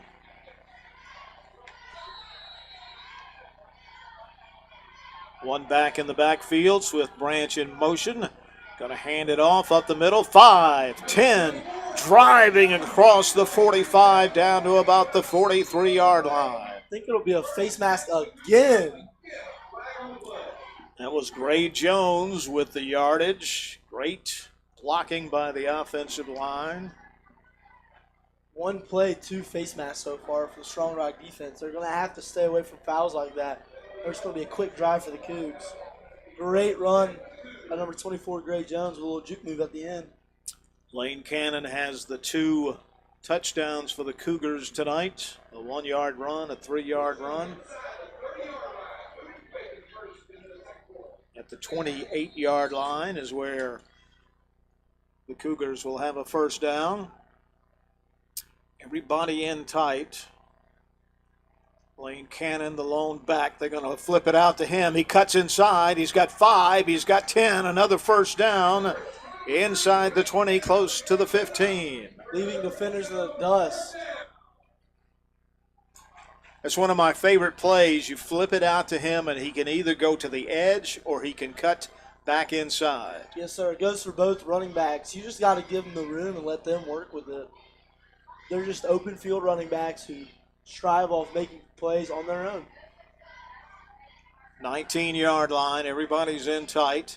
Going to hand it misdirection to Lane, trying to get outside, and he is not going to be able to get much, a yard or so maybe.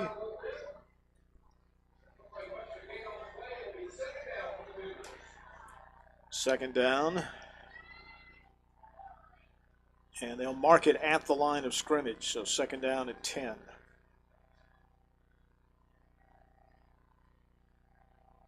Play being signaled in. Empty backfield. Trips to the left, 2 to the right. They're going to send the running back, Gray Jones, in motion over to the right. They'll wait for him to get set. He is. Now Jakeith Tolbert goes in motion. He's going to throw it out in the flat to him. Jakeith at the 20, 15. There's another flag. And out of bounds inside the 15-yard line. Looks like it's going to be a holding on the Cougs right there. A costly call. Pick up about 2nd and 20 now.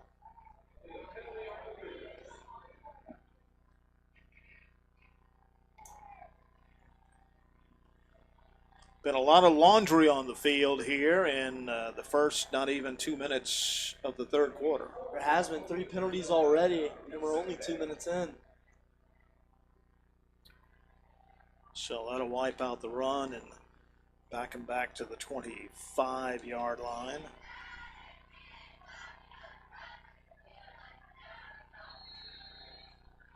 Second down and about 16.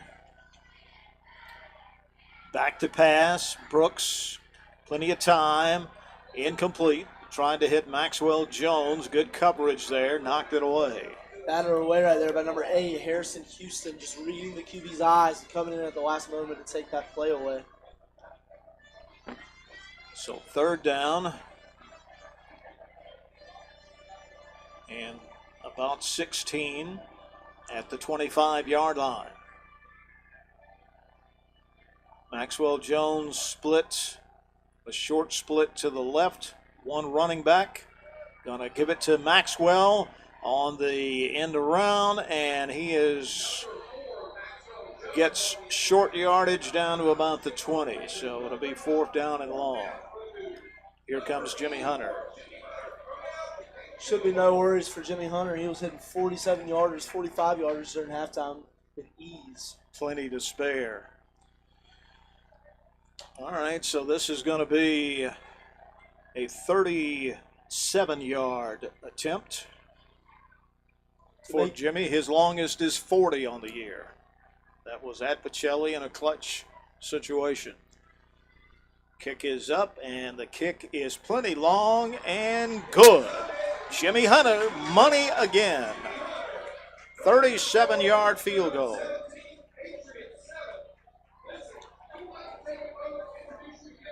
Well, the holding call was a big one, but the Cougars do get points out of it, Phillip.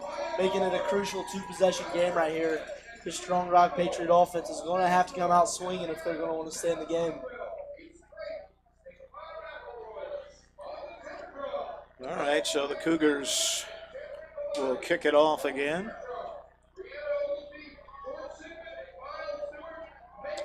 The only touchdown on the night for Strong Rock was a pass out into the flats that ended up being a 59-yard touchdown reception and run by Landon Stansel.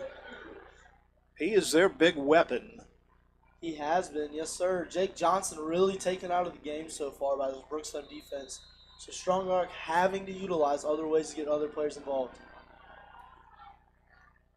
Two receivers back. And Jimmy's going to kick it into the end zone and not give Mr. Stansel a chance to do anything with it. So the Patriots will take over at their 20 with 9:22 left here in the third quarter. One more regular season game after tonight, and it'll be right here next Friday night when Heritage comes in. Final region game. Heritage has struggled this year. All right, two receivers split to the left. Shotgun, got a handoff to the running back, and that's Johnson, and he gets about 4 yards. Johnson, from what we've seen so far, is not much of an elusive back. He's more of a power back that will just pick up those extra yards with his size and strength, which has proven that it is not going to be worth much against this Cougar defense. So a good first down pickup. Let's see what they do here. The quarterback, they don't signal in the plays. Reed, the quarterback, runs to the sideline each time. And he's back now. Stanzo splitting out to the left. He's in the slot to the left. Two receivers over there, one to the right, looking towards Stansel. He throws to the other receiver instead, and that's a first down reception at about the 38-yard line of Strong Rock. Number 10, Jai Jones, getting in on some action early in this second half. So Reed with the play again, comes back in.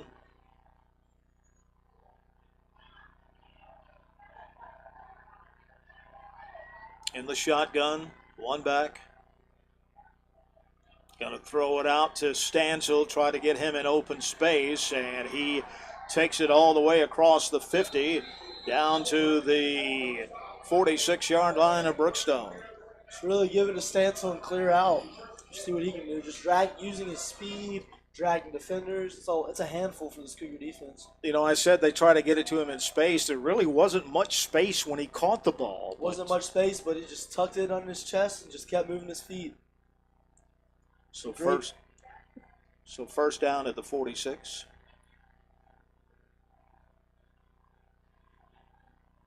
Strong Rock has put together a nice drive to this point. Let's see if the Cougars can do something to interrupt it. Shotgun again. Pressure and gets away from one man and goes down all the way back to the 41. That's how you interrupt it right there. That is. And Cougars getting away with a late hit call right there from number 66, Balin Carr. A questionable late hit, but it will not be called at all. What a sack, and the Cougs found a way to get into that backfield for a huge loss. So all the way back, they move it up and mark it at the 42-yard line of Strong Rock now. That was all the way back from the Brookstone 46. Second down, and they have to get to Macon to get the first down. Clock winding down right here. They're going to need a quick snap and setup. Looks like they'll get it, though. Trips to the left. Going to hand it off to Johnson, and he's only going to get about 3 yards up to the 45. Met by number 8, Ocho, Chris Vickerson.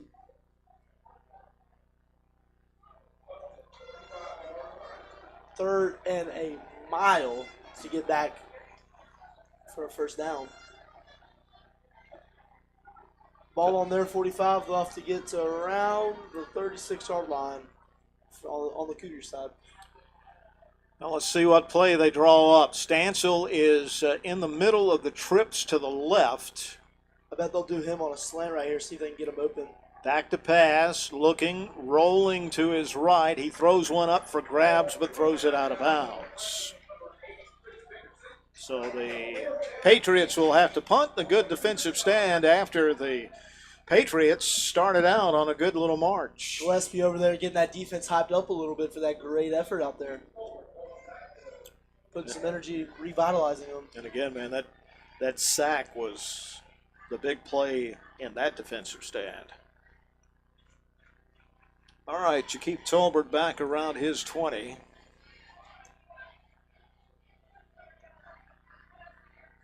Snap is a good one. Gets the kickoff.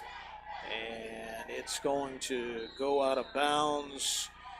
Let's see where they run up and mark it. Coming up around the 30, and they'll mark it right at the 30, and that's where the Cougars will take over there. 5:50 left in the third quarter. Perfect opportunity right here for the Cougars to make it a 3-possession game and easily shut out this game against the Patriots at home on homecoming. Great presentation of the homecoming court at halftime. Congratulations on Lane Brown on winning it. Trips to the right. One running back. Gonna hand it off to Lane Cannon. 35-40, and he just blew up a defender right around the 44-yard line. Lane just bouncing outside. Like both of these running backs just strive and just giving them open field and let them make the plays. It is quite a 1-2 running punch that the Cougars have. It is. It's very unique. There's another flag. We didn't see it because it was thrown right in front of the Brookstone sideline. There'll be a holding on the Cougs. Should back them up to a 1st and 20. Huge play, first down chain mover. Now chain's moving back.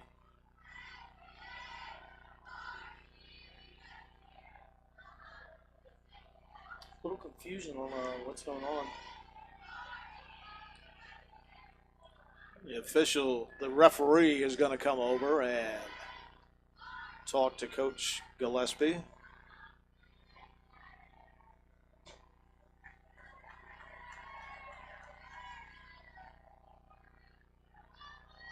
And now they're finally going to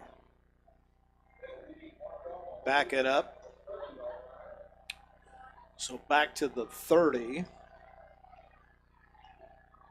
So that wiped out about 14 yards there where they marked it. I think they marked it right back at the line of scrimmage. I think Strong Rock's coach is pleading a little bit over there. They did, you're right. About, hey, what's going on?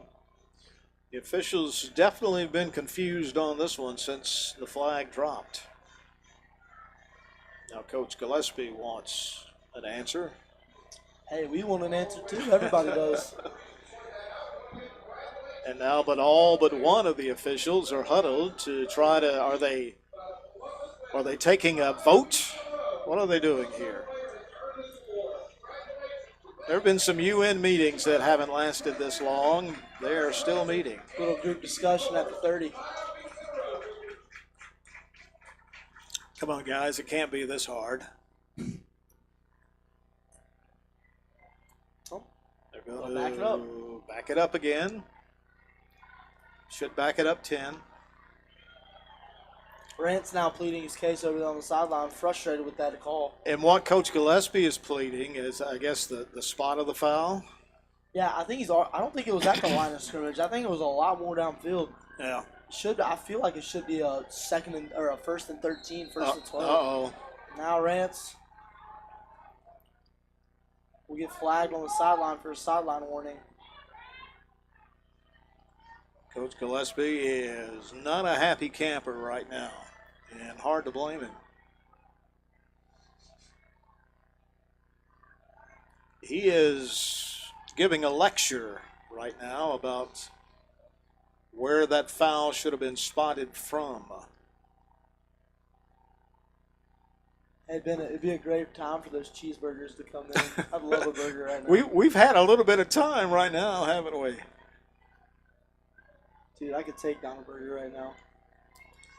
We could have called DoorDash by now. A biggie bag would sound so good right now. Come on. I know it got me hungry. Oh, we're about to play a snap. Let's go.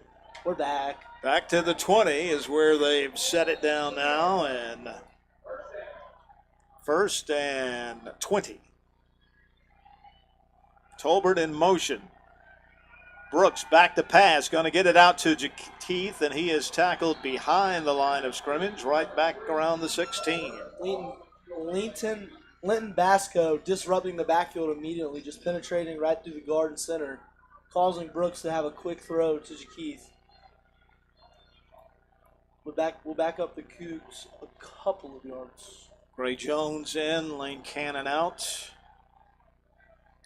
They mark it at the 17.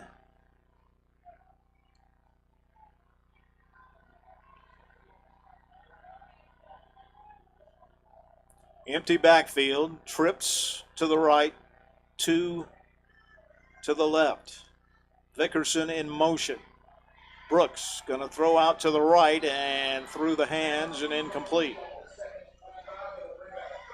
Going to bring up third down and forever.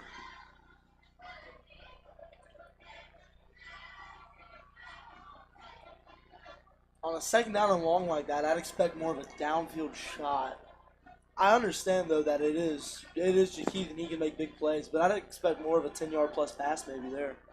Now the Cougs really going to have a big pass. It's third down and 27. Rolling to the right, back to the flat again, and nothing there, right at the line of scrimmage, and maybe you lost another yard, so that was a forgettable possession. Here comes the punt team, no surprise.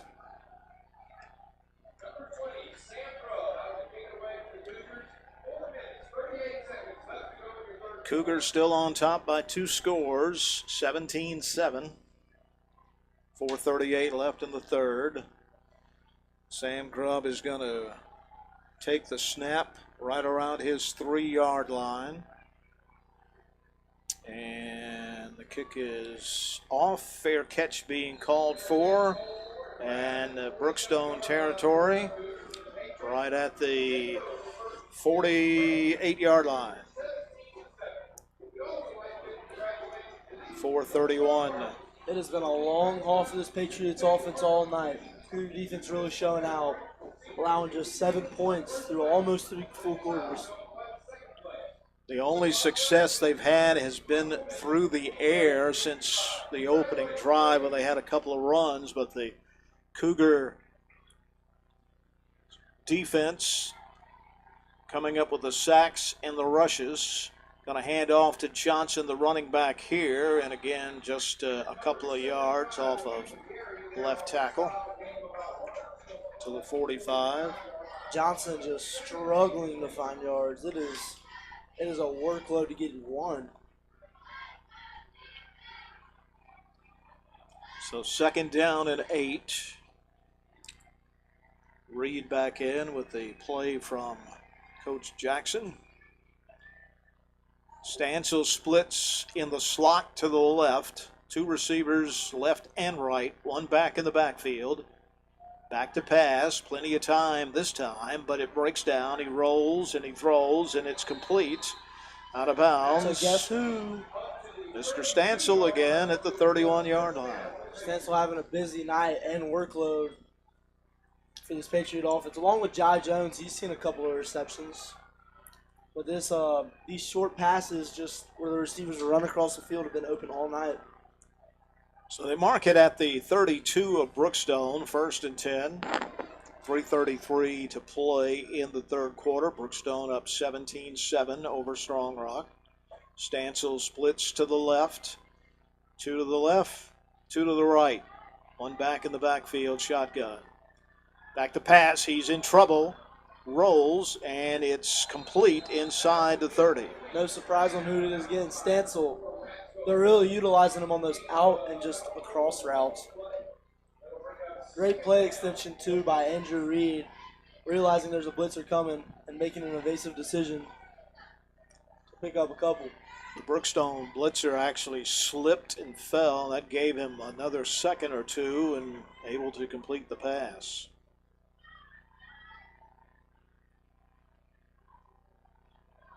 Ball at the 28-yard line. Stancil's to the left again.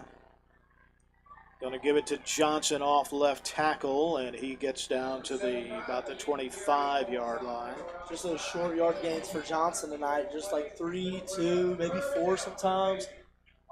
Not much breathing room back there, but huge third down right here for this offense. 3rd and 4 at the 26.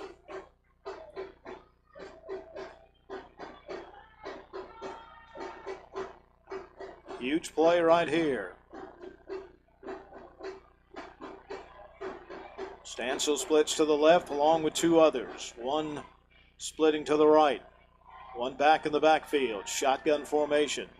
Reed is going to keep it and roll out and throw it to a wide open receiver at the 20 with nothing but green grass in front of him, and he dropped it. Just missed by Jai Jones. Would have been a Broadway touchdown. No one's stopping him there. Huge break for the Cougars. 4 down territory with 2:21 left in the 3rd quarter. Brookstone up 17-7. Will be a huge stop for the Cougars right here. Really take away that momentum that these Patriots have used. 4th down and 6. From the 26. Gonna hand it off to Johnson, and he gets only a yard or 2. And the Cougars have come up big on defense. I don't think that was the right play there. That run hasn't been enough to get a 4 or 5 guaranteed yards out of there. I think you need to go with a short pass or a cross route to either Jai or Landon Stancil. 2:20 left in the 3rd. The Cougars will take over at their 25.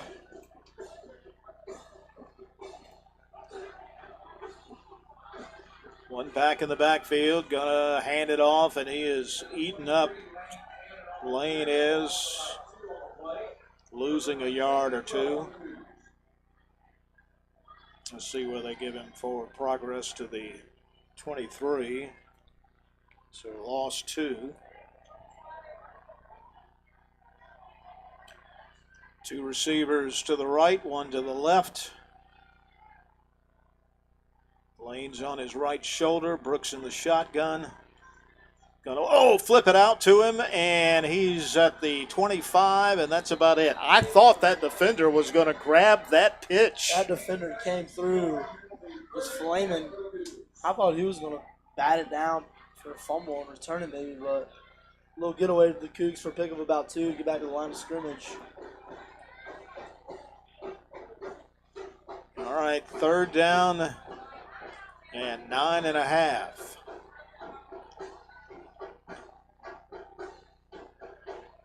One back in the backfield. That's Gray Jones. Everybody in tight, 2 to the left, 2 to the right. Brooks looking, throws in and out of the hands of Chris Vickerson. Probably 4 and out for the Cougs, or 3 and out for the Cougs right there. Unfortunate after that great stop on defense. You'd love to get that defense off the field, give them a little bit of a breather. So 1:01 left in the third quarter. The only score in this quarter has been the field goal. Been a quiet quarter offensively. It's really boiled down to defense on who's going to get more stops and who's going to step up. Sam gets the punt off, and it's a good one. Fair catch being called for at the 39-yard line of Strong Rock, and that's where they'll set up shop there.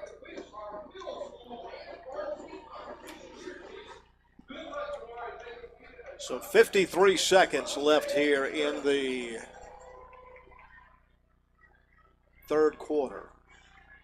17-7, Cougars on top. Been a very quiet offensive night all night for both teams.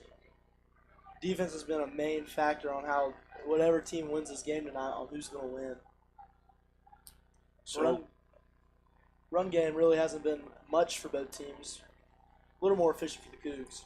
So Reed has the play, splits receivers to the left and right. Back to pass, looking left. Stencil throws, and it's complete for about a 6-yard gain. Feels like every jersey out there is a number 4 Stencil right now. I was going to say, how many number 4s do they have? Goodness, that's the only name I'm saying right now. He was wide open, too. He was. That was a beautiful out route by him. Sold his defender that he was maybe going to cut back inside or go straight, but just ended up cutting and going straight to the numbers. Second down and 4, 25 seconds left in the third quarter. Shotgun again. Going to hand it off to Johnson this time, and he bulls his way a couple of yards short of the first down, and that should be the final play of the third quarter. Yeah, that's saying fourth quarter is where all the dogs come out. This is really about to determine who wins this game or not. So we head to the fourth quarter. Brookstone leading Strong Rock 17-7. We'll be back on Cougar Live. Yeah. Let's go. We just gotta go hard. I go the hardest. I bring the pain. Not what she used to. It's all part of the game. Yeah, I just gotta go hard.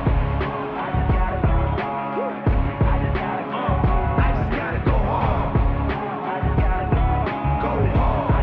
Go hard. Yeah. Oh yeah, the beast back. Adrenaline pumping through my veins, can't relax. Original, I am not the same as these cats. I sting them if they never ever mind and they beeswax. I don't ever cap, but I'm wearing like 3 hats. All right, the fourth quarter is here at Max Strong Stadium. Brookstone leading at 17-7. Scott Miller, Fuller Jones, Bennett Counts with you. Micah's on the camera, another Brookstone student up top. And the Patriots have a third and less than a 1. They're going to pass, and they're going to heave it long, and it is going to be incomplete. Number 14, Blake Hahn, having to smack the ball out of the defender's hands to make sure the pick wasn't going to happen. Seems like 4-down territory right here for the Patriots, who are getting a little desperate in this fourth quarter. Yeah, you would think. Interesting play call there. And of course, they've the running game has not been much, but they had to get a half a yard and they opted for pass, and now on 4th and about, well, we'll call it a yard. It's a little less than a yard. Let's see what they do. Bringing out some extra muscle. Wouldn't be surprised about a tush push. Or maybe just a dive right here. It's going to be the dive play. Johnson is not going to get there. I don't think he's going to get it. I don't think he's going to get it. He's going to be short. Oh, they're going to call it first down. They're going to have to mark that with the chains. I don't believe that was a first down. Wow. Coach Gillespie is hot again. That is irate. Yeah, they should have gone to the chains right away. Even the guy on the far side who they normally go with, he marked it short of the first down. From this position in the box, he looked like maybe a couple feet short or so. I cannot believe this. I mean, on one of those, I'd expect the chains to come out, but the ref went ahead and signaled for a first down. Yeah, you got to bring the chain out on that. And they reverse their call and say it's first down Cougars. They got the stop. Right call right there. They shouldn't have moved the chains. They should have measured it with that close of a call and the significance it has on the game.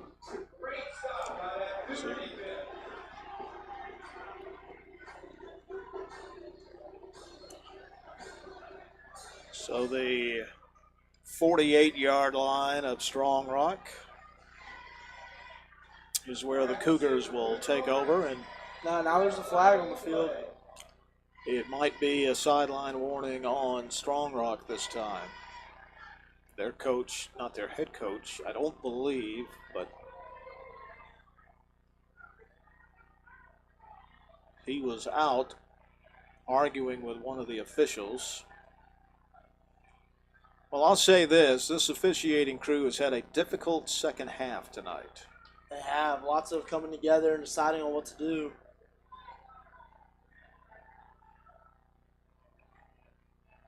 Should move the Cougars.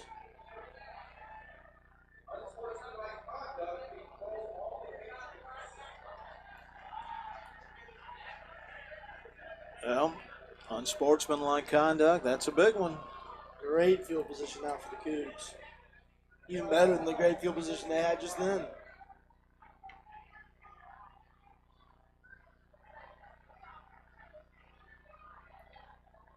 And all the way down to the 33-yard line of Strong Rock. First down where the Cougars will set it up here with another short drive opportunity. Gray Jones, the lone running back, 5 yards deep. Gonna hand it off to him. Off left tackle, he breaks. Jones inside the 20, still going inside the 15-yard line, still going close to the 10-yard line. Gray Jones refusing to go down until the very end. Taking defenders with him. Great cuts upfield, too, really finding the space and just shooting the gap. First down at the 17-yard line.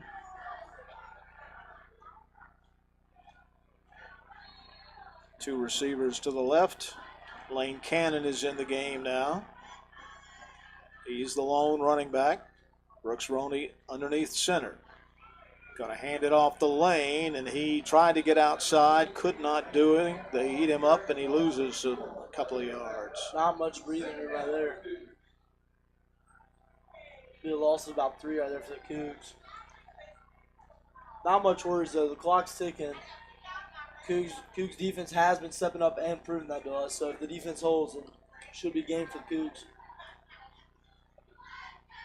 Brooks underneath the center again. Going to give it to Lane Cannon. He's got 5. He's got 10. He's got a touchdown. A flag is down.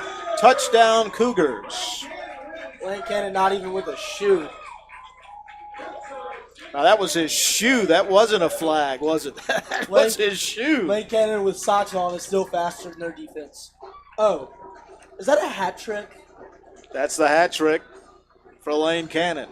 I saw the bottom of his shoe in orange color, and I thought it was a flag, but nothing doing. That was just his shoe flying off. blew out his flip-flop. Goodness gracious. I need Brookstone running backs on my fantasy team. They can replace everybody I have.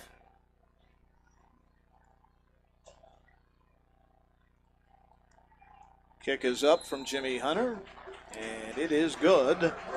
Cougs are surfing right now. Yep, the Cougars have opened up a 24-7 lead. And we'll be back on Cougar Live.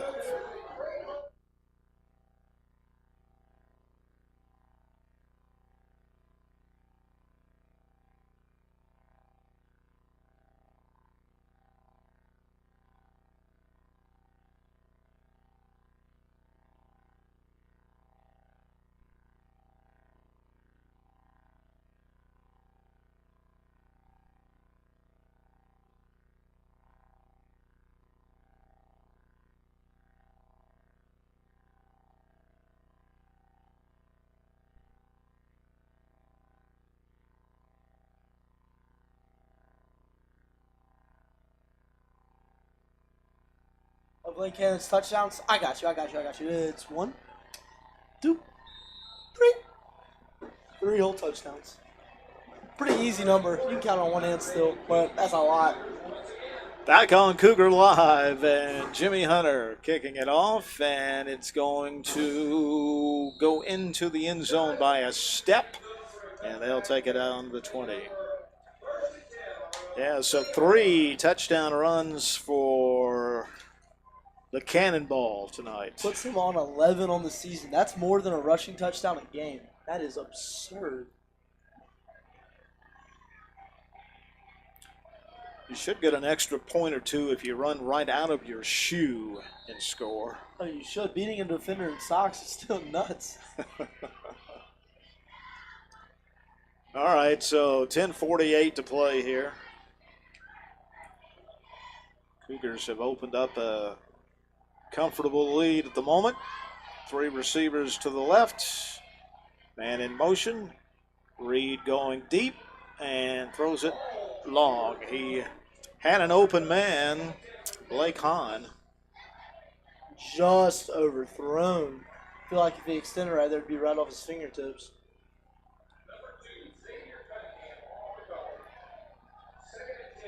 So 2nd down and 10. Reed had enough time to get that one off. Just overthrew it.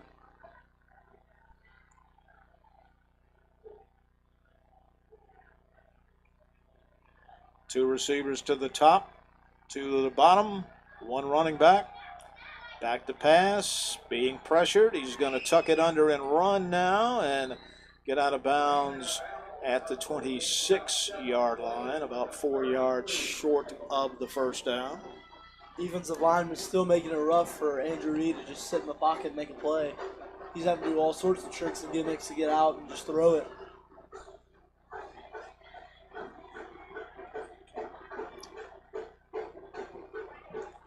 So 3rd down and 3.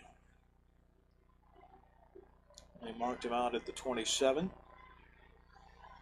1 running back, 2 receivers to the top and bottom. In the shotgun, little low snap. He's under pressure. He's going to roll, and he's going down. That's huge.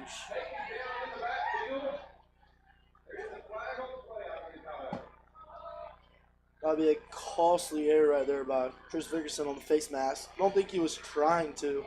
It's just the nearest thing he could grab.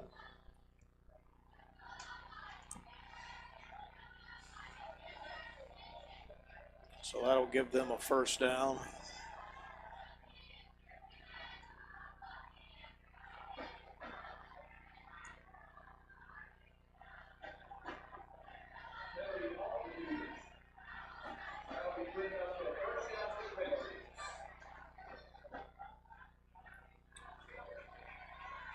Chains will move for the Patriots right here.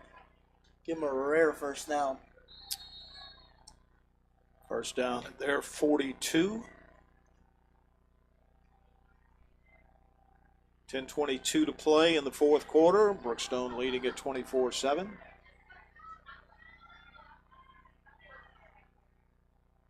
One back in the backfield, 2 receivers to the right, 1 to the left. Looking over the middle, throws over the middle, intercepted by Brookstone.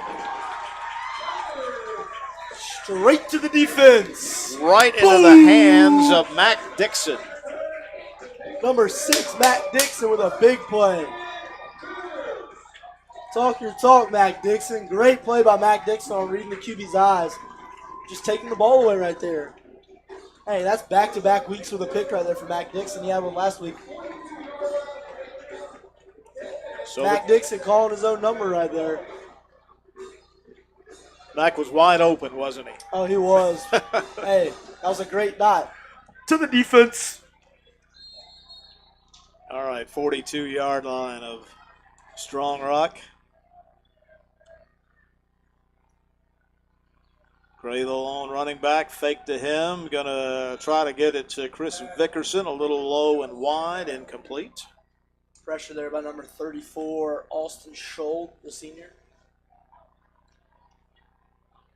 Harrison Baker, the fullback, back in the game, bringing in some extra muscle.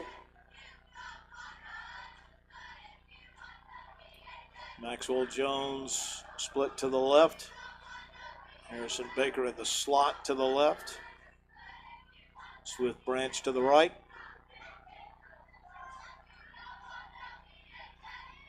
Gray Jones in the backfield. Gray gets it across the 40 and makes it around to the 38-yard line or so. Don't think the Cougars needed to pass it on that first play.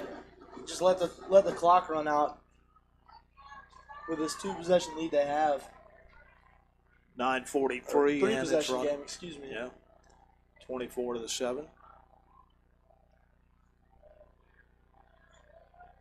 They are taking a lot of time between snaps, running that play clock down. Lane Cannon, lone running back on the right shoulder of Brooks Roney. In the shotgun, steps up into the pocket, and he completes it to Maxwell Jones inside the 20, inside the 15-yard line. There he is. Been waiting to call his number all night. What a catch and run by number 4, Maxwell Jones. Down to the 14. Good job of stepping up in the pocket by Brooks Roney that time. Brooks just being patient, let the play out. While he does know there are defenders around him, just be patient and know that one of your guys are going to get open and he's going to make a play. Underneath the center now, Gray Jones, the lone running back, sends Tolbert in motion to the left. Got to hand it off to Jones, and he is met by a wall of white jerseys. Helmet comes off after the play. About a yard.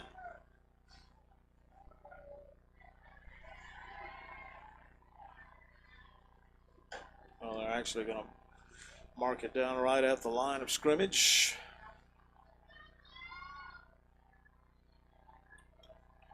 Just inside the 15-yard line. Again, running that play clock down. It's down to 17 now. 8:09 left in the game. Comfortable lead, trying to add to it. Empty backfield. 3 receivers to the right, 2 to the left. Tolbert in motion now. They're going to throw it to him out in the flat. He's at the 10. He's at the still on his feet. Close to the 5 and knocked out of bounds at about the 6 or the 7.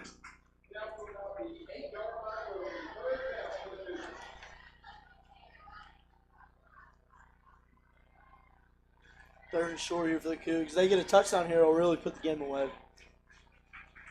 It'll be a huge W in the win column for the Cougs. So it's at the 7. It's about 3rd and 4. Gray, the lone running back. They're going to hand it to him. He's at the 5, the 4. Touchdown, Cougars! Bang! Gray Jones. Every running back getting involved tonight. 4 rushing touchdowns on the game for the Cougs. Gray Jones with a little touchdown dance before the homecoming dance tomorrow night. Showing off those moves he's going to be breaking out. You love to see it.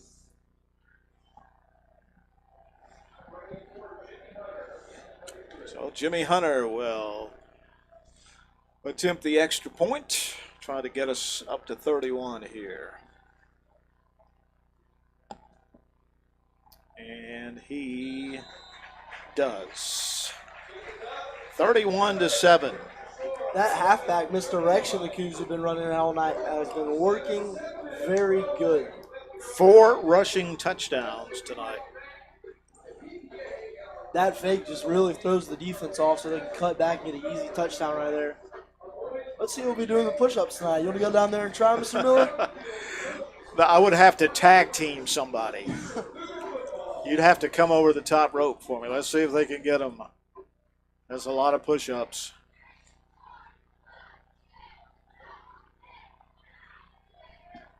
And he's slowing down a little bit. He might have to call a timeout. Come on, push. You can do it. Oh, almost. Oh, Patrick Parr, these push-ups are getting to you, man. Oh, they're shaking the board a little bit, making it hard for him. And down he goes. Somebody get the oxygen. And Jimmy will kick it off again, and this one is once again into the end zone, and so the Patriots will start at their 20. Just 7:12 left, and the Cougars on top 31-7. It's been a very good fourth quarter for the Cougars tonight. It has. Cougars showing off that dominance in the run game throughout the game, really. Not many big pass plays for them. Couple of pass plays have gone for a couple of yards. Then once again, just go back to that ground game, which has been so efficient with Gray Jones and Lane Cannon. The only score for the Patriots tonight was on a busted play, a pass out into the flat that their great receiver Stansel with his speed took it the distance.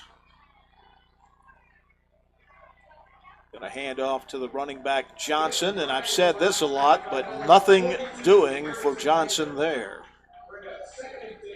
Johnson's going to need a really long ice bath after this game. Just put it like that. Taking a beating from that defensive line. Clock running at 6:53 left in the game now. Cougars about to pick up their third straight win and go to 5-4, building momentum toward the playoffs. And that's exactly what you want to do, Fuller. That's what you want to see. You want to see teams get hot and start to click right before the playoffs come around. I look at the Phillies. They lost. Go Diamondbacks. Yeah, come on, man. I hate Red October. Pitch, the toss is out into the flats, and Good that's move. a first down. Really nice move over there. Big pickup by Blake Hahn. Patriots getting more receivers involved now since maybe there's a little more attention drawn to number 4 for the Patriots.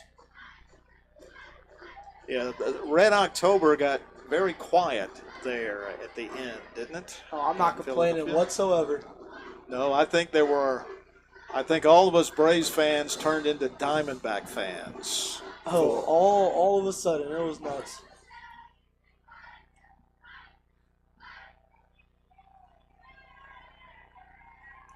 In the shotgun's going to hand off to the running back, and he's going to be stopped behind the line of scrimmage, loss of about a yard or so. Man, it's just brutal to watch them run the ball. I want to go down there and tell them, Coach, I don't think that run play is going to work. Second down and 10. Clock is running. Well, they lost a yard, actually, so second down and 11. Let's see what they dial up here. 2 receivers to the top, 1 to the bottom, 1 running back to pass. Reed looking, skips it, incomplete. Just on the throne of Landon Stencil.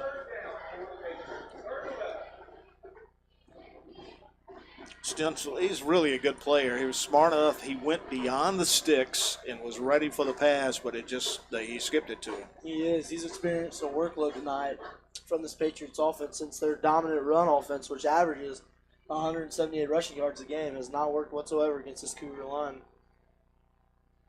So third down and 11. Trips to the left. Single receiver to the right. 1 back in the backfield. Shotgun. Reed back to pass. Rolling now, pressured, and he's just going to throw it out of bounds because 3 black jerseys closing in on him. 4th down, and at this point in the game and this score, they're going to send the punt team on with 5:54 to play. Cougars up 31-7.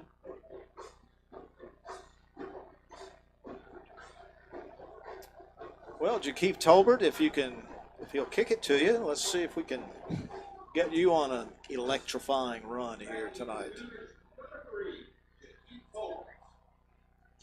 Standing back around his 25-yard line. Snap is back and the kick is off, and he's kicking it away from him again, and it's going to bounce out of bounds inside the 30-yard line. And the Cougars will take over there.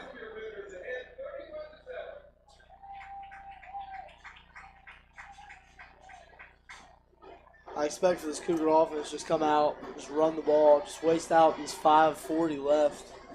See if they could put more points on the board, which aren't necessary, but just keep it away from Strong Rock. So the 28-yard line is where the Cougars will set it up. Looks like multiple backups are in. Yeah, we got Carson Lott in the game. Backup QB number 11 for the Cougs. He is underneath the center.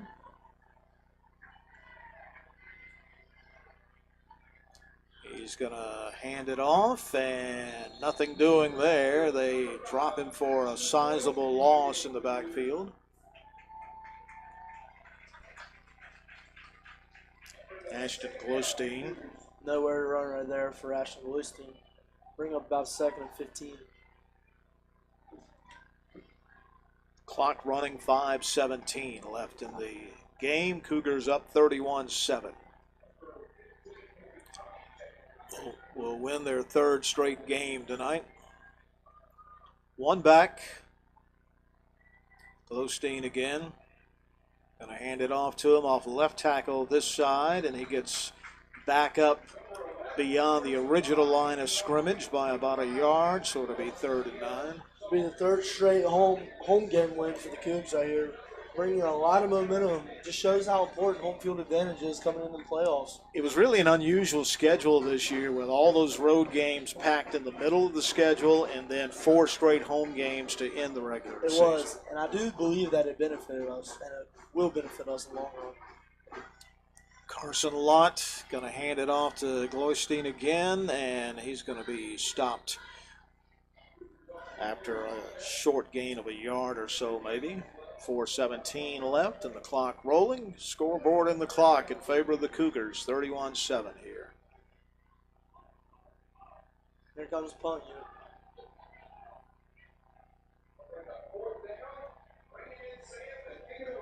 So Sam Grubb will boot it deep.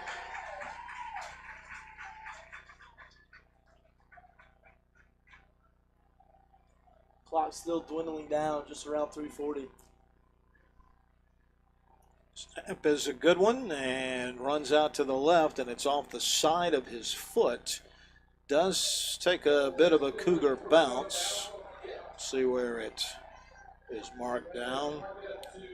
They're going to run up to the 50, to the 49-yard line of Brookstone. The Cougar coaches are pointing back a little further. They haven't been in much of agreement with the officials tonight. Both teams, really. It's just the officials versus feels like the coaches all game. Well, now, after the guy initially marked it at the 49, they were about to mark it back at the 46, and now they bring it back to the 49. Yeah.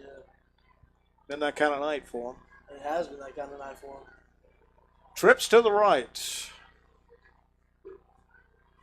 Lone running back, going to hand it off to Johnson off right tackle, and he's good run. He breaks away at the 40, of the night right here. 35. Oh, and that does not look good. He went Oh, down, but he bounces up okay. He just lost his footing.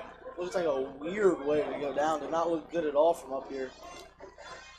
Good thing it didn't turn out being anything serious. So he's running off the field okay. That's thankfully. Gets a pad on the helmet. Just going to take a breather.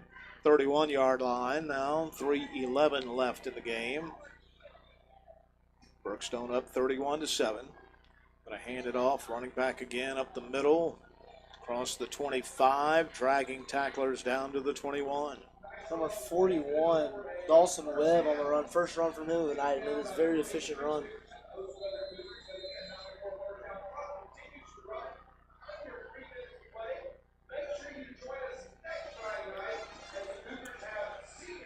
Timeout is called with 2:52 to go. Senior night next Friday night against Heritage. Yeah, big game right there. Last one. Would love to go out with a bang. That's your mom? Yes, sir. That's my mom. I couldn't tell with the glare, and then I looked out and saw that Fuller's mom waving to us. She's a nice lady. She came up at halftime last week and introduced herself. She is. She's the best.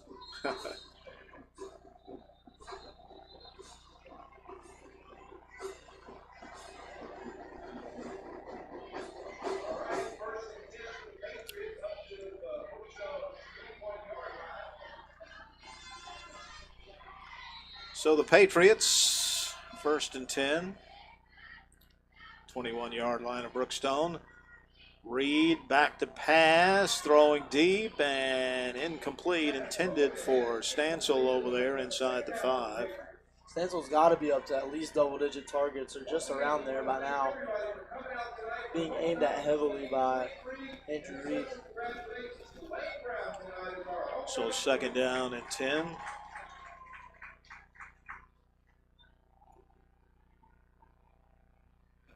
Clock stopped with the incomplete pass, 2:45.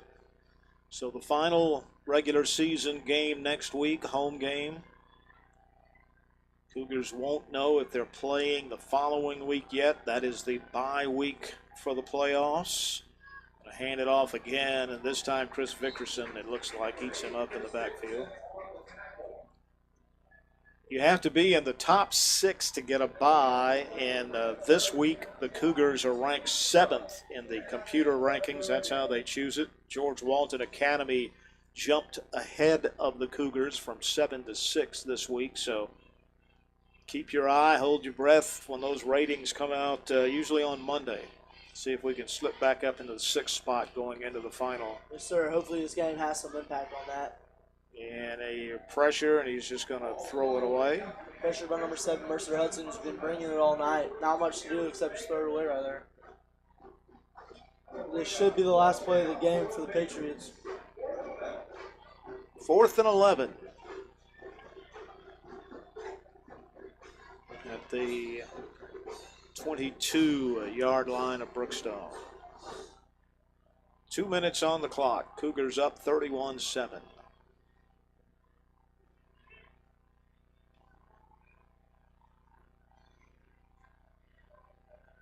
Trips to the right, including Stansel. He always lines up in the middle of the 3 receivers over there. Looking that way, throwing over the middle instead, has a man wide open down the seam, but missed him, threw it wide and low, and that's it. The Cougar defense takes over and Should stops do it. it. Should go ahead and warm the buses up for the other team. Might as well. 1:56 left.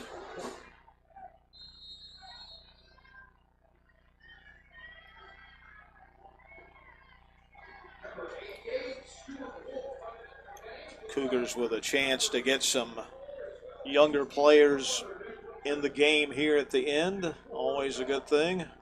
Yeah, just get them some experience. Make sure that they see the field a little bit. Going to hand it off, and he is met about 4 yards deep in the backfield. AJ Hayes with the carry.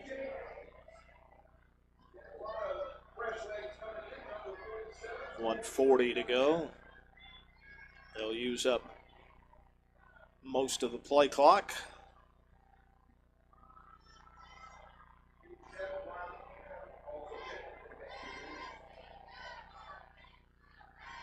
A lot underneath. Going to hand it off again, but a whistle. Will be an offside on the defense. Give the Cougs a couple yards.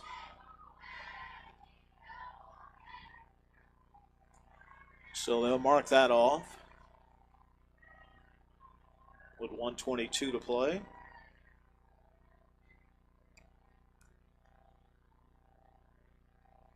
Up to the 24-yard line. Clock rolls. Carson Lott underneath the center. And a handoff again, trying to get to the outside. Can't do it. Loss of about 5 or 7 back there. Big loss right there, but clock's going to run down. Pack bags and leave, folks. Bennett, you a big Celsius guy over there? What's the go-to flavor? Got Never tried one before. tangerine, what is that? Yep. Orange. Just trying to find a conversation up here, man. Not much to talk about on the field right now. It's kind of wraps. Gonna hand it off to the running back again, and he's going to go down with 33 seconds, and that'll do it. And that'll do it, folks. Unless Oh, they're going to call a timeout because they're going to get the ball back and score 4 touchdowns. at the old 28-second 4-touchdown play coming up.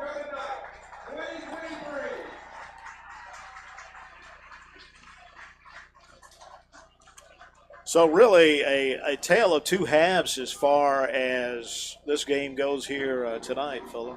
It has been. Cougs keeping it close at halftime with just 7 points, just a one-possession game. Then coming out of the half, blowing them out of the water. Not much to say, man. It's been a quiet night for the Patriots offense all night except for those 2 or 3 big plays they've had. 2 touchdowns in the fourth quarter for the Cougars, put it away.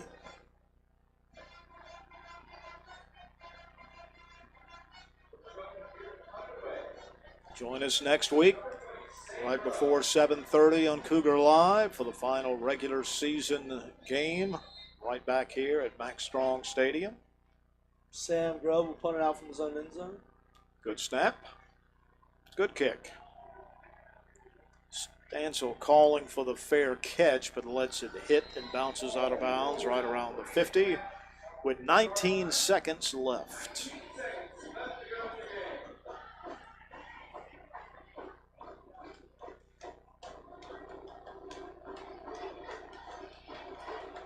Basketball team have any scrimmages or anything coming up? Oh, yes, sir. There was one today, but it was just kind of an inter-squad. But November 4th is our first game. Okay. Yes, sir. You go to Atlanta, right?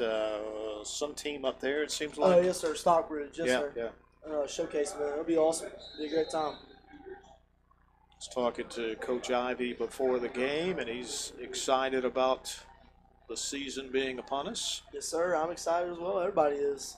Love makes some noise this year. Trips to the left. Single man to the right. 19 seconds. Back to pass. Pressured. Rolling to his right. Loads up. Throws it deep. And it's incomplete. Almost intercepted out there. Good pass breakup by number.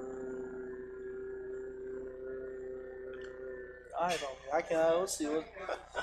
Ethan Thrall. Got to go deep into the roster. Had to go deep. I couldn't really see his number from all out there. I had to squint a little bit. Yeah, the numbers are a little hard to see with the all black top and the blue numbers.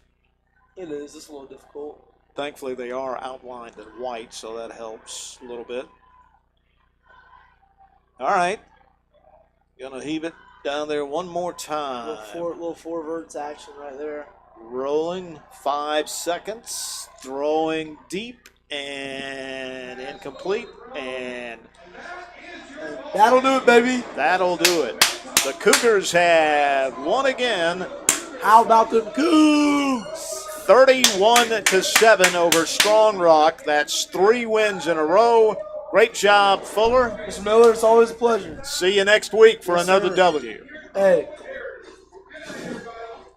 Our thanks to Brookstone student Fuller Jones, Micah, another Brookstone student on the camera high up top, And Bennett Counts, our producer and director. Once again, your final score, Brookstone 31, Strong Rock 7 on this winning night from Max Strong Stadium. This is Scott Miller saying so long, everyone.